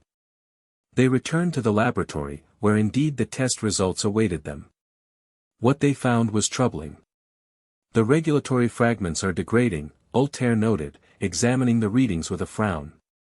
The temporal energy is becoming increasingly unstable. Naruto leaned over her shoulder, studying the data. Not good. If they destabilize completely, every fragment would essentially become a miniature time bomb, Ultear finished. Capable of creating localized temporal distortions wherever they happen to be.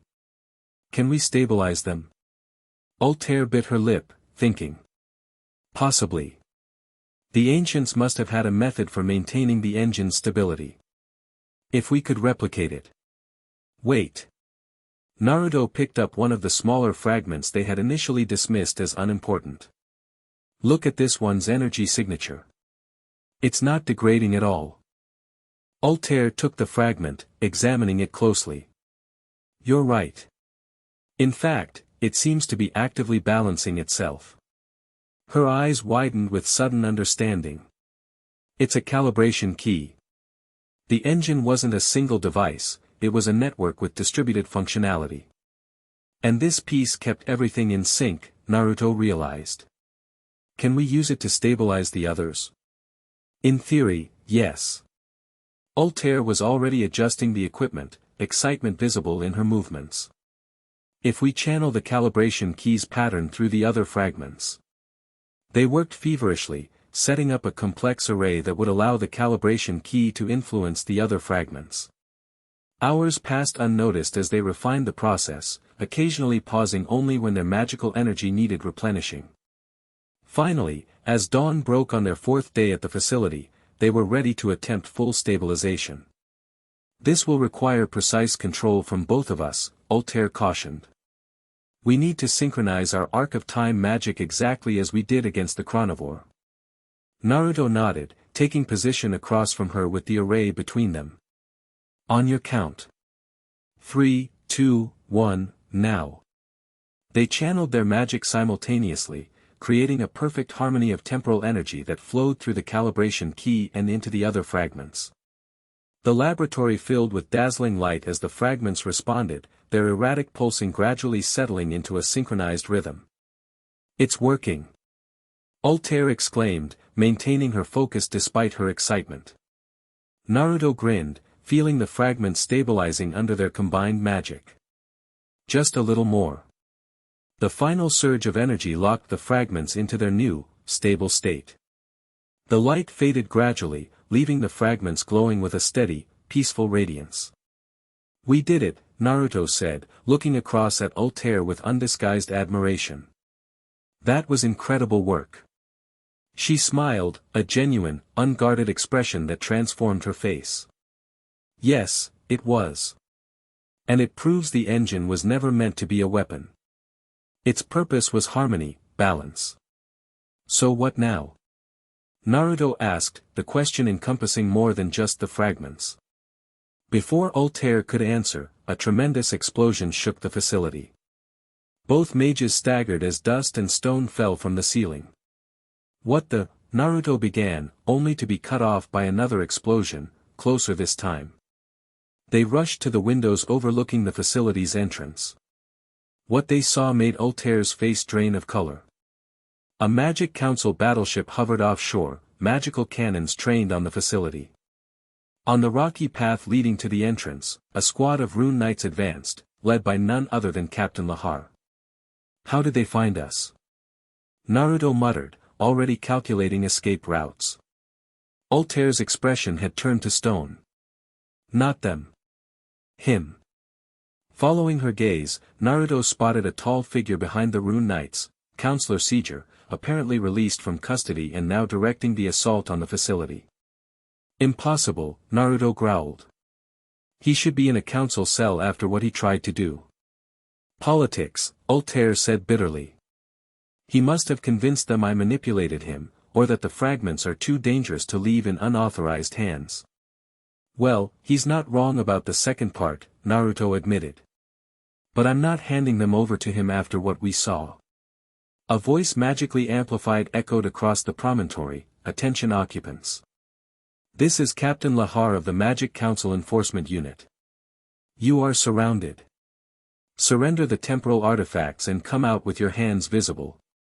Naruto and Ultear exchanged glances, a silent understanding passing between them.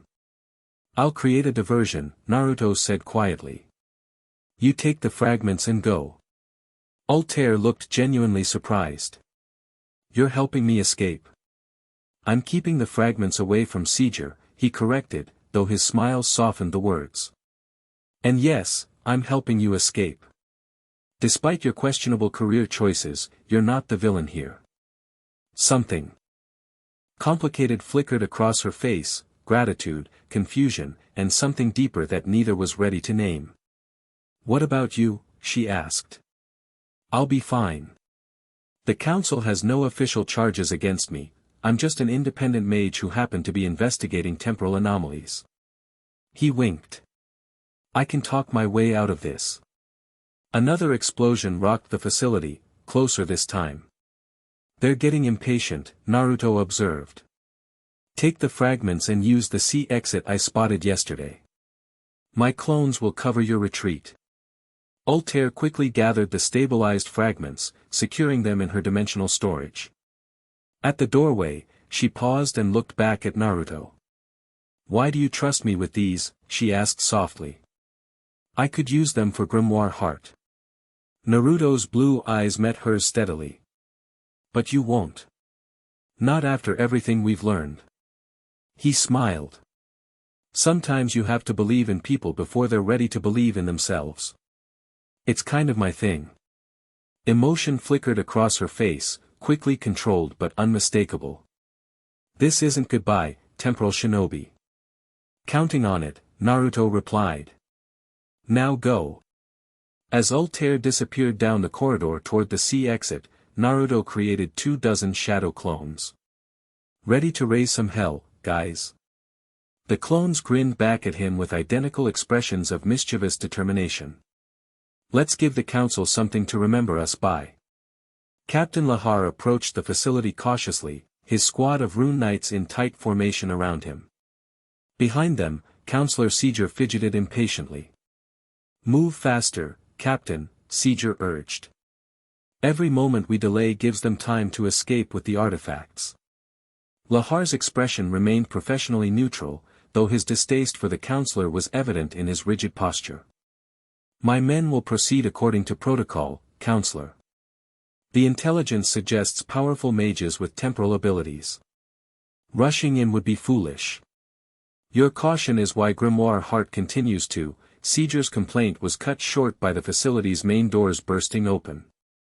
A figure strolled out casually, hands raised in a gesture of surrender. Blonde hair, whisker marks on his cheeks, and an orange and black outfit that matched the description from the Northern incident. "Hey there," he called cheerfully. "Nice day for a siege, huh?" Lahar raised his hand, signaling his men to hold position. "Identify yourself." "Naruto Uzumaki. Independent mage. Some people call me the temporal shinobi." He shrugged as if the title embarrassed him slightly. "What's with all the firepower? You guys trying to catch Zeref or something? Where is Ultear Milkovich?" Seeger demanded, pushing past Lahar. "And the temporal artifacts?" Naruto adopted a confused expression. "Ultear who? I've been here alone, researching temporal anomalies. This facility has excellent equipment, though it's seen better days." "He's lying." Seeger snarled. "Our intelligence confirmed both of them were here." Lahar studied Naruto carefully. We have reports of 2 mages entering this facility 4 days ago. Are you claiming to be alone? Well, not exactly alone, Naruto admitted with a grin. Suddenly, the rocky terrain around the facility erupted with orange-clad figures, 24 identical copies of Naruto, each waving cheerfully at the startled rune knights. What magic is this? Lahar demanded, his squad shifting nervously. Just a little technique from my homeland, Naruto explained. Comes in handy when you need extra hands for research. Or when heavily armed council forces show up at your doorstep without a warrant. Sieger's face had turned an interesting shade of purple. Enough games. Where are the artifacts from the Chronos ruins?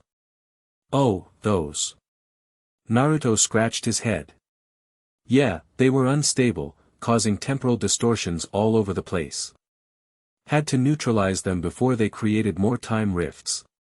Neutralize them? Sieger looked horrified. That's impossible. Those artifacts were priceless. Safety first, Naruto replied with an apologetic shrug. You, of all people, should understand the dangers of unstable temporal magic, counselor. Given what happened at the ruins. Lahar's gaze sharpened. What exactly did happen at the ruins, Uzumaki? Counselor Sieger's report mentioned Dark Guild activity, but lacked specific details. Really? Naruto raised an eyebrow. He didn't mention using unauthorized magic to force open an ancient chamber, causing a temporal collapse that nearly created a catastrophic time rift? The rune knights exchanged glances, and Lahar turned a speculative gaze toward Sieger, whose expression had turned murderous. These are baseless accusations, Sieger snapped. This man was working with Ultear Milkovich, a known criminal. Prove it, Naruto challenged. Search the facility if you want. You'll find 1 mage's worth of supplies, my research notes on temporal stabilization, and absolutely zero evidence of anyone else. Lahar hesitated, clearly weighing his options. Before he could decide, a rune knight hurried up from the shoreline. Captain. We've completed the perimeter sweep. No other individuals detected, but we found something unusual on the north cliff.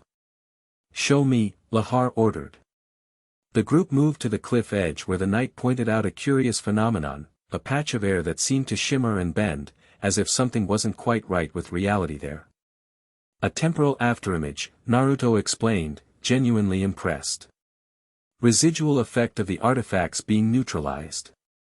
Should fade in a few days. Or evidence of recent teleportation magic, Sieger countered. Milkovich escaped this way. Naruto sighed dramatically. Look, I get it. You're embarrassed about what happened at the ruins and looking for someone to blame. But making up conspiracy theories about Dark Guild members isn't helping your credibility, counselor. Several of the rune knights poorly concealed smirks, and even Lahar's lips twitched slightly. Captain, Naruto continued in a more serious tone, I'm happy to answer any questions about my research. I'll even turn over my notes on temporal stabilization, knowledge that could help the council deal with future temporal disturbances. But this whole battleship and siege approach seems excessive for an independent mage doing legitimate research. Lahar considered this, then nodded slowly. Secure the facility. I want every room searched. He turned to Naruto. You will accompany me and explain exactly what happened to the artifacts. Happy to, Naruto agreed amiably, dismissing his shadow clones with a gesture that made several rune knights flinch in surprise. The search proceeded exactly as Naruto had predicted. His carefully prepared research notes, created by shadow clones while Ultear escaped, provided a plausible explanation for the artifacts' neutralization. The living quarters showed evidence of only 1 occupant, and the laboratory contained residual temporal energy consistent with stabilization magic rather than weaponization.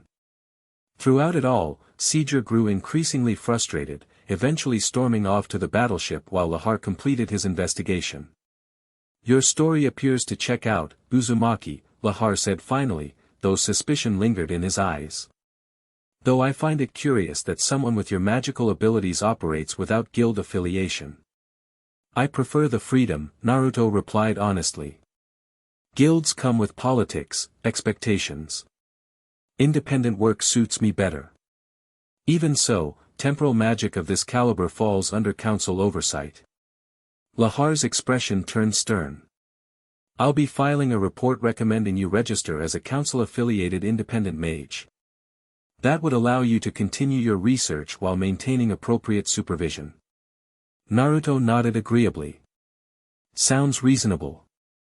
I've got nothing to hide. Except, of course, for an Arc of Time user with connections to one of the most dangerous dark guilds in Fiori, currently in possession of ancient temporal artifacts of immense power. But that seemed like a minor detail in the grand scheme of things. As the council forces finally withdrew, Naruto stood on the promontory watching the battleship disappear over the horizon. The facility was compromised now, he couldn't stay here. But he'd accomplished what mattered most, keeping the fragments away from Seeger and buying Ultear time to escape. The question was, what would she do with that time, and the artifacts she now possessed? A small magic circle appeared in the air beside him, a communication spell activated from a distance. Ultear's voice emerged, clear despite the miles between them. That was quite a performance, temporal shinobi. The council actually believes you neutralized the fragments. Naruto smiled. Where are you? Somewhere safe. The fragments are secure and stable, thanks to our work. And what happens now? He asked the question that had been weighing on him since she disappeared. A moment of silence, then, I need time to think. About everything we discussed. About paths forward and back. It wasn't the answer he'd hoped for, but it was honest. Fair enough. Just, be careful with those fragments. And with yourself. One last thing, Ultear's voice had softened slightly. Thank you, Naruto. Not just for today, but for seeing something in me that. She trailed off, seeming unable to finish the thought. Something worth believing in? Naruto suggested gently. Another pause. Perhaps. Until we meet again, temporal shinobi. The communication spell faded, leaving Naruto alone with the crashing waves and the setting sun. He sensed that a turning point had been reached, not just for the fragments, but for Ultear herself. What direction she would turn remained to be seen. One thing was certain, their paths would cross again. The fragments ensured that, if nothing else. But Naruto suspected there was something more drawing them together, something beyond magical artifacts and shared abilities. A connection neither had anticipated but both now felt. Until next time, he murmured to the empty air, turning to gather his few belongings from the facility. Tomorrow would bring new challenges, new missions, and perhaps new insights into the mysterious time mage whose path had become so unexpectedly entwined with his own. Chapter 3, Beyond Time. 3 months had passed since the confrontation at the research facility. 3 months of silence from Ultear. Naruto leaned against the railing of Harjin's eastern pier, watching fishing boats return with the evening tide. The sea breeze carried the scent of salt and fresh catch, a comforting familiarity in a world that still sometimes felt foreign to him. Thought I'd find you here, a voice called from behind. Naruto turned to see Mira, the waitress from his favorite cafe, approaching with a small package. This arrived for you. She handed him the carefully wrapped parcel. Messenger said it was urgent. Naruto accepted it with a nod of thanks. Any idea who sent it? Nope. But the guy who delivered it gave me extra jewels to find you immediately. She studied his face with friendly concern. You've been distracted lately. More brooding, less of your usual annoying cheerfulness. Annoying? Naruto clutched his chest in mock offense. You wound me, Mira. She laughed and turned to go. Whatever girls got you this twisted up must be something special. It's not, Naruto began, but Mira was already walking away, waving dismissively over her shoulder. When she was out of sight, Naruto examined the package. No markings, no sender information. Just his name written in elegant script. He extended his senses, checking for magical traps, an old habit from both worlds. Finding none, he carefully unwrapped it. Inside was a small lacrima crystal and a folded note. The crystal pulsed with a familiar energy signature that made his heart beat faster. Ultear. The note was brief, the fragments led to something bigger. Northern Cathedral, Frisia Town. Come quickly if you still care about temporal stability. You Northern Cathedral. Naruto frowned. Frisia Town was a mid-sized settlement about a day's journey inland, known for its flower gardens and, if he remembered correctly, a cathedral dedicated to an obscure religious sect. He pocketed the crystal and note, glancing once more at the setting sun. Whatever Ultear had discovered must be significant for her to break her silence this way. So much for a quiet evening, he muttered, setting off toward his apartment to pack. Naruto reached Frisia Town shortly after midnight the following day, having pushed himself to travel at top speed. The town was mostly dark, with only a few lanterns illuminating the cobblestone streets. The northern cathedral rose above the surrounding buildings, its spire silhouetted against the star-filled sky. As he approached, Naruto immediately sensed something wrong. The air around the cathedral rippled with subtle temporal distortions, nothing catastrophic yet, but concerning nonetheless. He circled the building cautiously, noting the unusual lack of guards or priests for such a significant structure. Either the cathedral was abandoned, or someone had cleared it out. A flicker of movement caught his eye, a shadow detaching from the deeper darkness of an alleyway. Naruto tensed, then relaxed as he recognized the magical signature. "Took you long enough," Ultear said, stepping into the dim light of a nearby street lamp. Naruto took in her appearance with a quick glance. She looked different. Still dressed in her characteristic white and purple, but with subtle changes he couldn't immediately place. Something in her eyes, perhaps, a weariness that hadn't been there before. "Got your message yesterday," he replied. "What's going on here?" Instead of answering, Ultear gestured for him to follow and led him around to a small side entrance of the cathedral. "It's easier to show you." The heavy wooden door opened silently at her touch, revealing a narrow staircase descending into darkness. Ultear summoned a small light spell that floated above her palm, illuminating their way. "After we parted," she began as they descended, "I spent weeks studying the fragments, trying to understand their full capabilities." "On your own or with Grimoire Heart?" Naruto asked, keeping his tone neutral. She glanced back at him. "Alone. I needed perspective."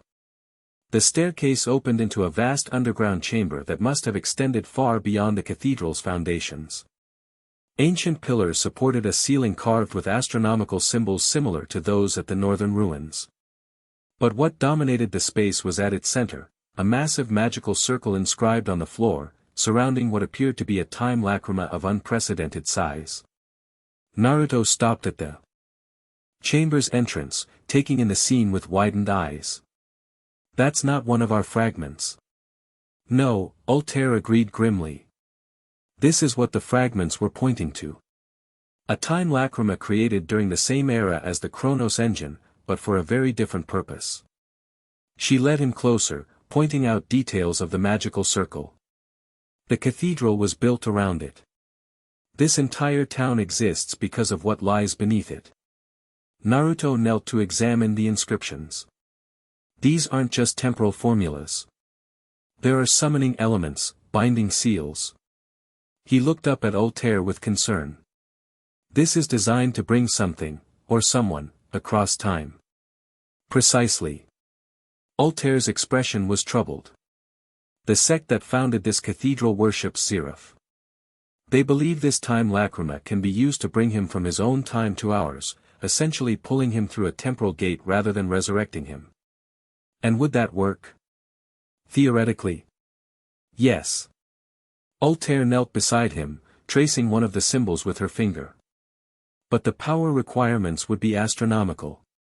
They'd need the fragments," Naruto finished, understanding dawning. "That's why you contacted me. Someone's trying to use them to power this thing." Ultear nodded. A man named Kronos. Ironic name, I know. He leads what's left of the cathedral's sect. 3 days ago, he approached me, claiming to be a collector of temporal artifacts. When I realized what he was planning, wait, Naruto interrupted, he approached you? How did he even know you had the fragments? A flash of guilt crossed Ultear's face. I may have made inquiries about temporal artifacts in certain circles. To find historical context for our research. Drawing attention to yourself. I was discreet, she defended, then sighed. But yes, apparently not discreet enough. Naruto stood, taking another look around the chamber. So where are the fragments now? Secured. I moved them after realizing Kronos's true intentions. She hesitated. But that's not our only problem.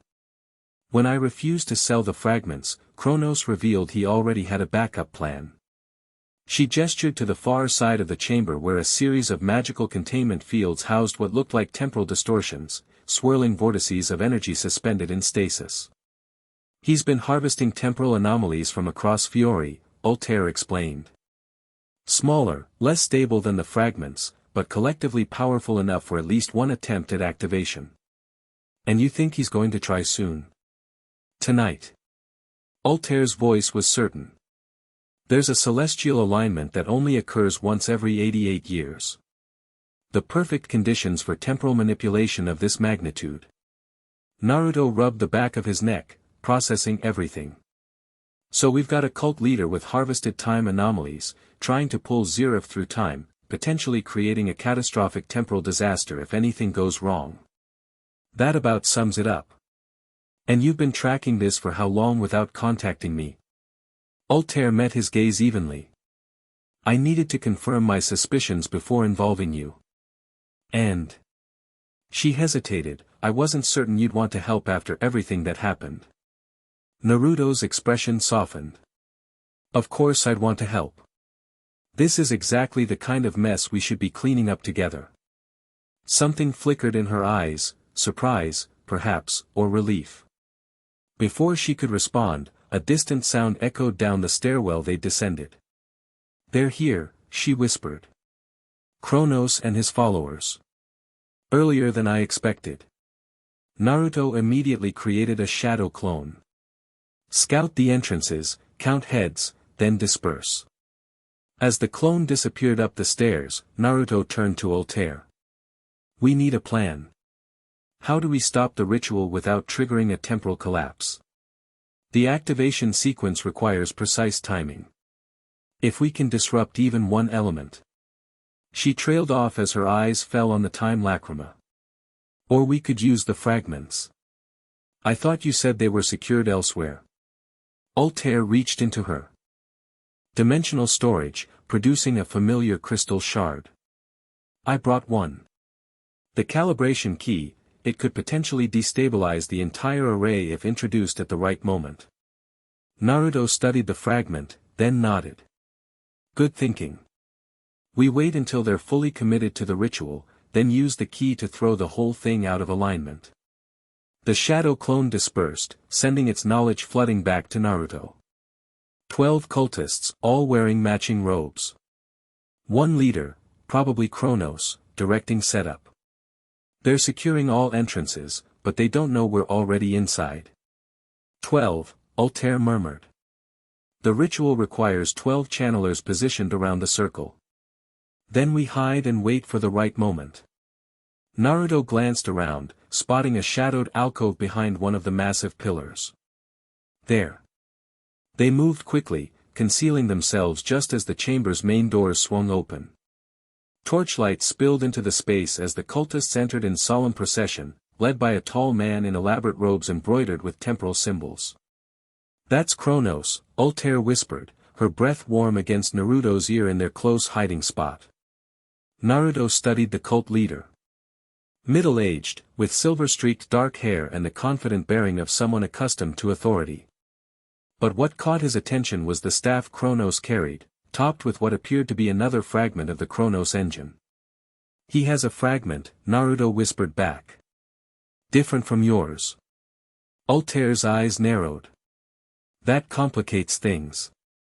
They watched as the cultists took positions around the magical circle, each standing at specific points marked with inscriptions. Kronos moved to the circle's center, beside the massive time lacrima, and began an incantation in an ancient language.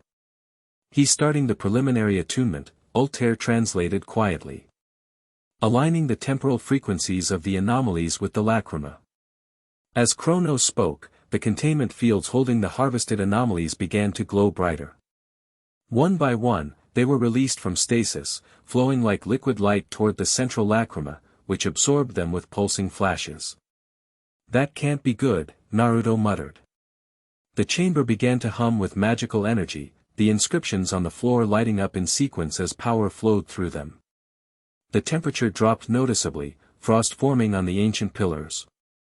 Time flows differently in Zeref's presence, Ultear explained, seeing Naruto's questioning look. The temperature drop is the first sign of temporal thinning. Kronos raised his staff, the fragment at its tip glowing with increasing intensity.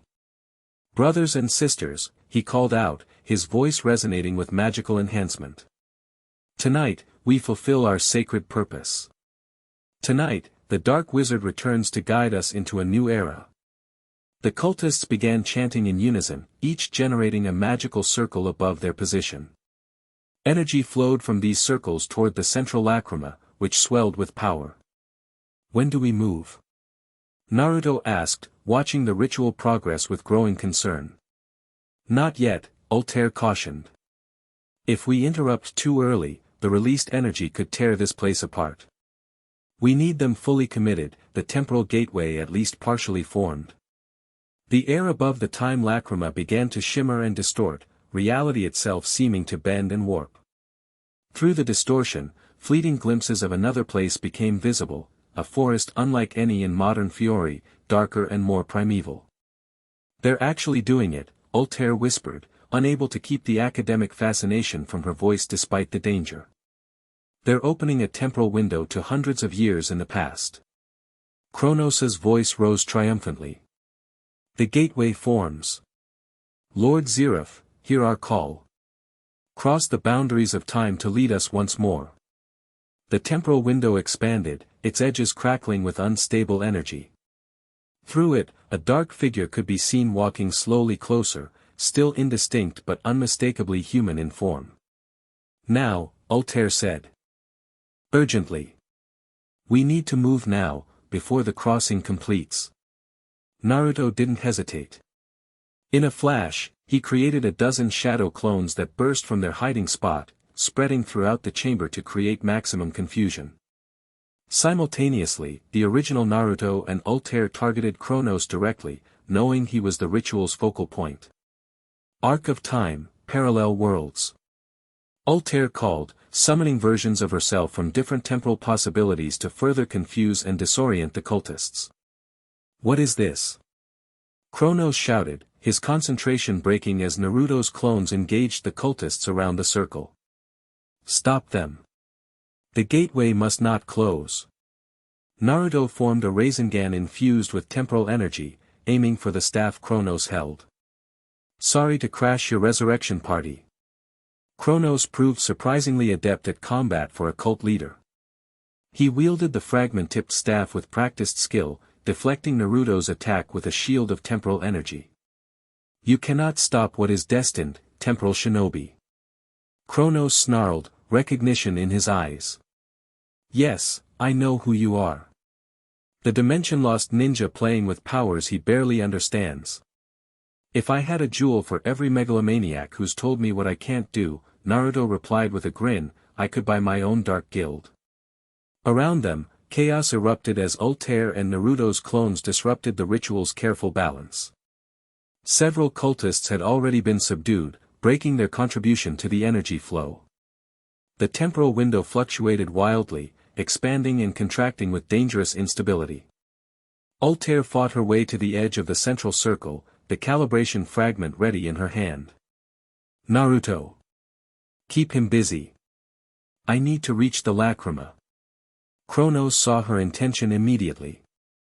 Stop her, he commanded his remaining followers. "She'll destroy everything we've worked for." 3 cultists broke away to intercept Ultear, throwing magical attacks that she deflected with practiced ease. Her movements were graceful and precise, each step calculated to bring her closer to the massive time lacrima. Meanwhile, Naruto engaged Kronos directly, forcing the cult leader to focus on defense rather than maintaining the ritual.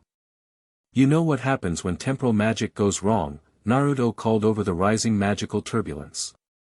"You're risking everyone in this town." "Sacrifices are necessary for greatness," Kronos replied, his eyes fanatical.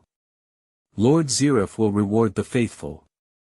"Pretty sure he'll be too busy destroying everything to hand out merit badges," Naruto shot back, creating more shadow clones to press the attack. The temporal window had become dangerously unstable, its edges fracturing into smaller rifts that spread across the chamber. Through the distortion, the approaching figure had grown clearer, a young man with dark hair, dressed in flowing robes, his expression serene despite the chaos before him. "He comes!" Kronos cried in ecstasy. Lord Zeref approaches the threshold. Ultear had reached the edge of the central circle, but the magical barriers surrounding it repelled her attempts to enter. "Naruto! I can't break through." Naruto glanced her way, quickly assessing the situation. "Switch!" With practiced coordination that spoke of their previous teamwork, Naruto created a shadow clone to keep Kronos occupied while he dashed toward Ultear. She, in turn, engaged Kronos from the other side, forcing the cult leader to divide his attention. "The calibration key," Ultear called, tossing the fragment to Naruto as they passed each other. "It needs to touch the lacrima directly." Naruto caught the fragment and faced the barrier. Unlike Ultear, he had an advantage, chakra, which operated on different principles than Earthland's magic. Channeling it to his feet and hands, he leapt at the barrier, using his own unique energy to create just enough interference to slip through. "No!" Kronos screamed, seeing Naruto breach the circle's defenses.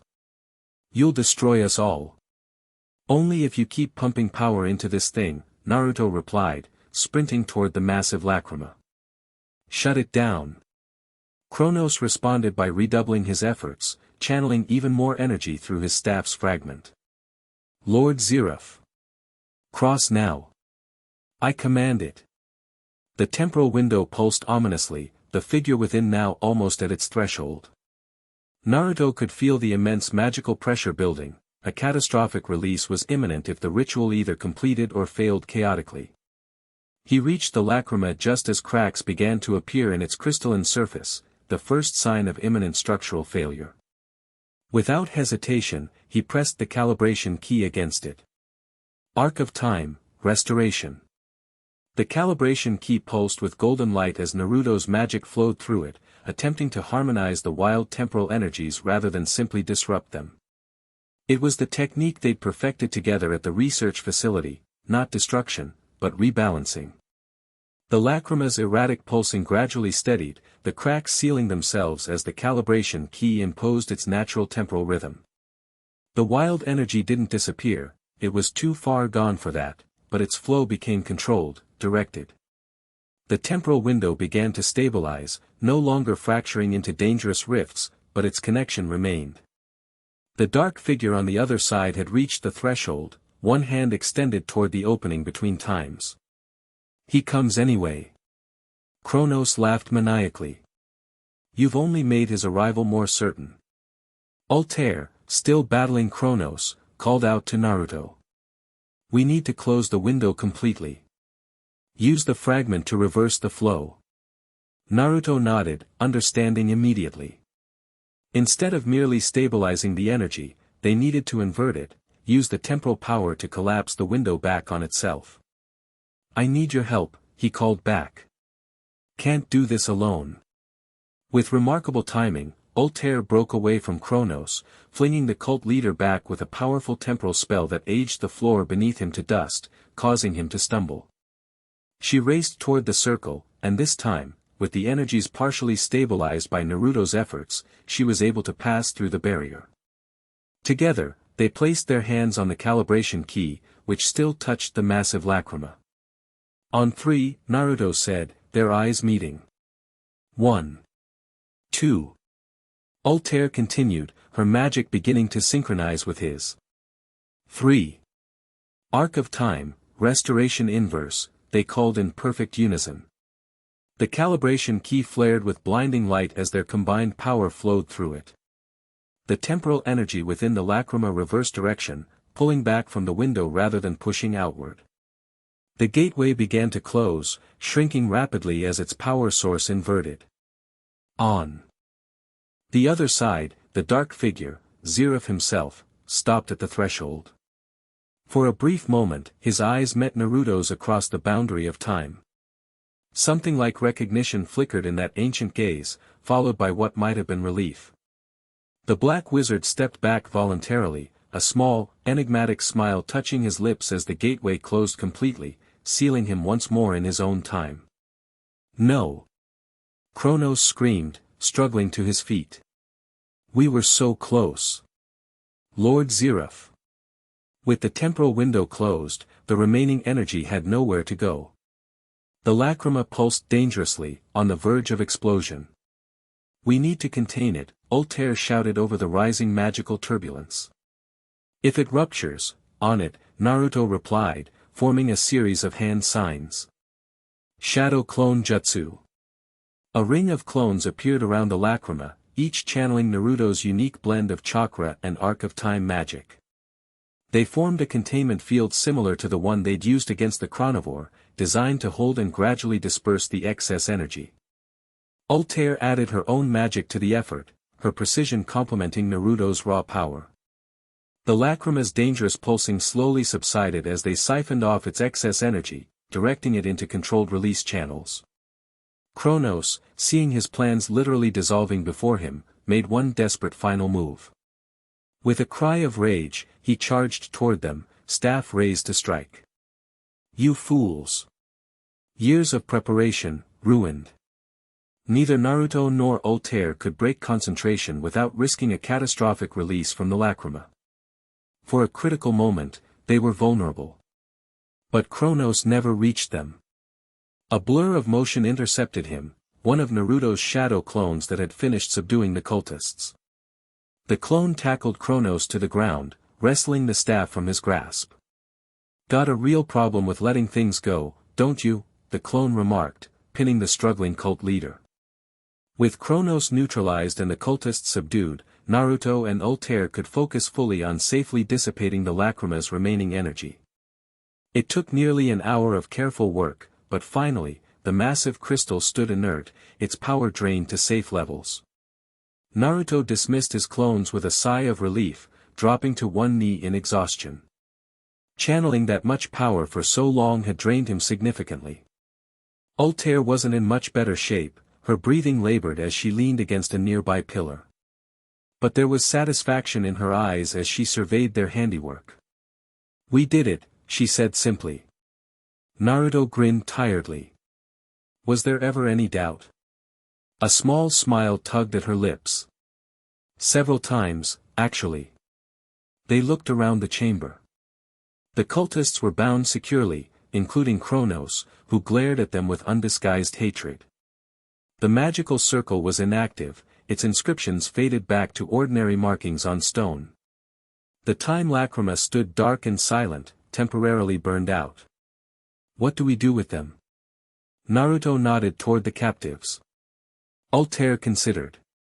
The council should handle this. For once, I think they're the appropriate authority. Agreed.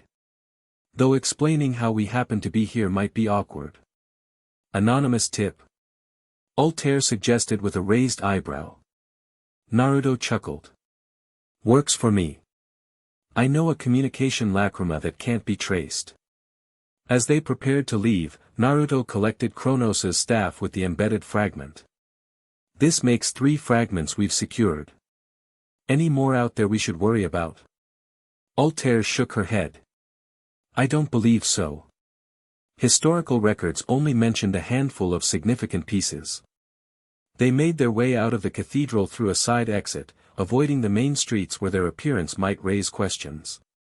Dawn was just breaking over Frisia town, the sky lightening to a pale gold that reminded Naruto of the calibration key's energy. Once safely outside town, Naruto sent an anonymous message to the council about cultist activity at the Northern Cathedral. With that responsibility handled, they found themselves at a crossroads, literally and figuratively, as the path split before them. "So," Naruto said, breaking a comfortable silence that had fallen between them.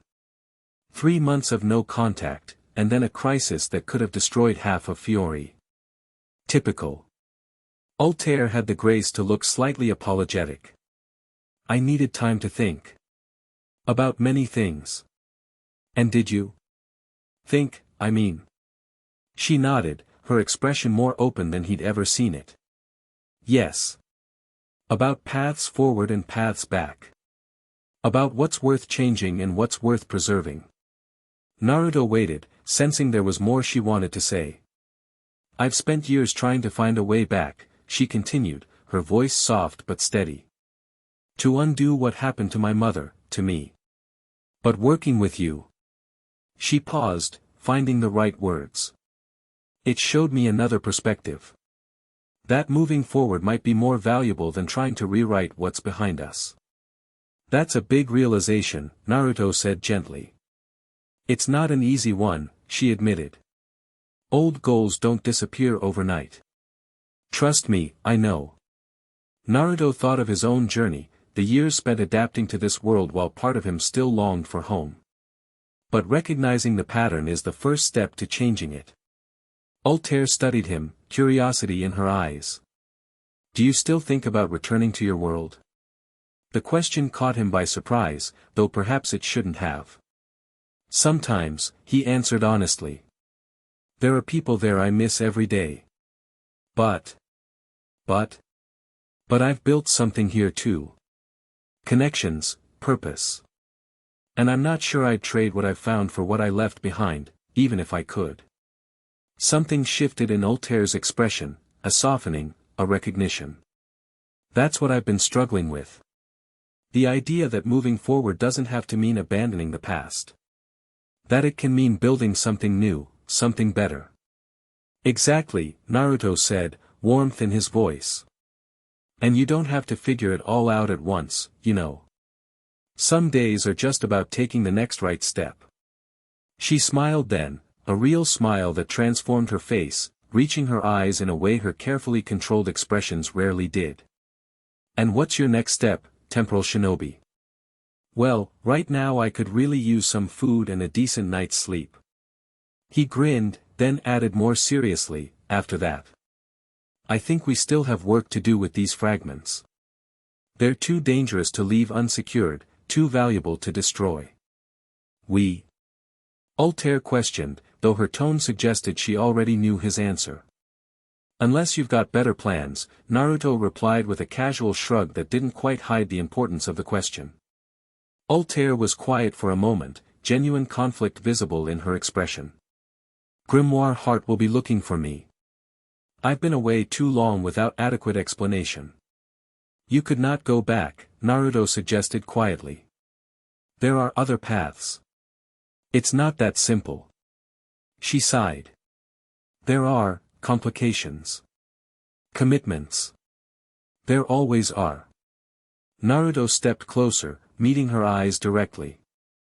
"But at some point, you have to decide if they're still serving your true purpose, or if you're just serving theirs." The morning sunlight caught in her dark hair, highlighting subtle purple tones as she considered his words. Finally, she reached a decision. "I need to return, at least briefly.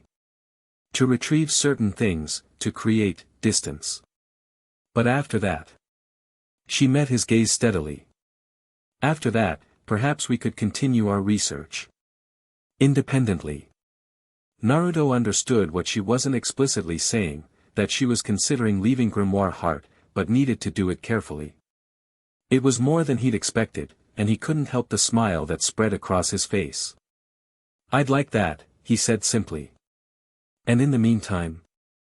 Ultear reached into her dimensional storage and produced the calibration key and another fragment.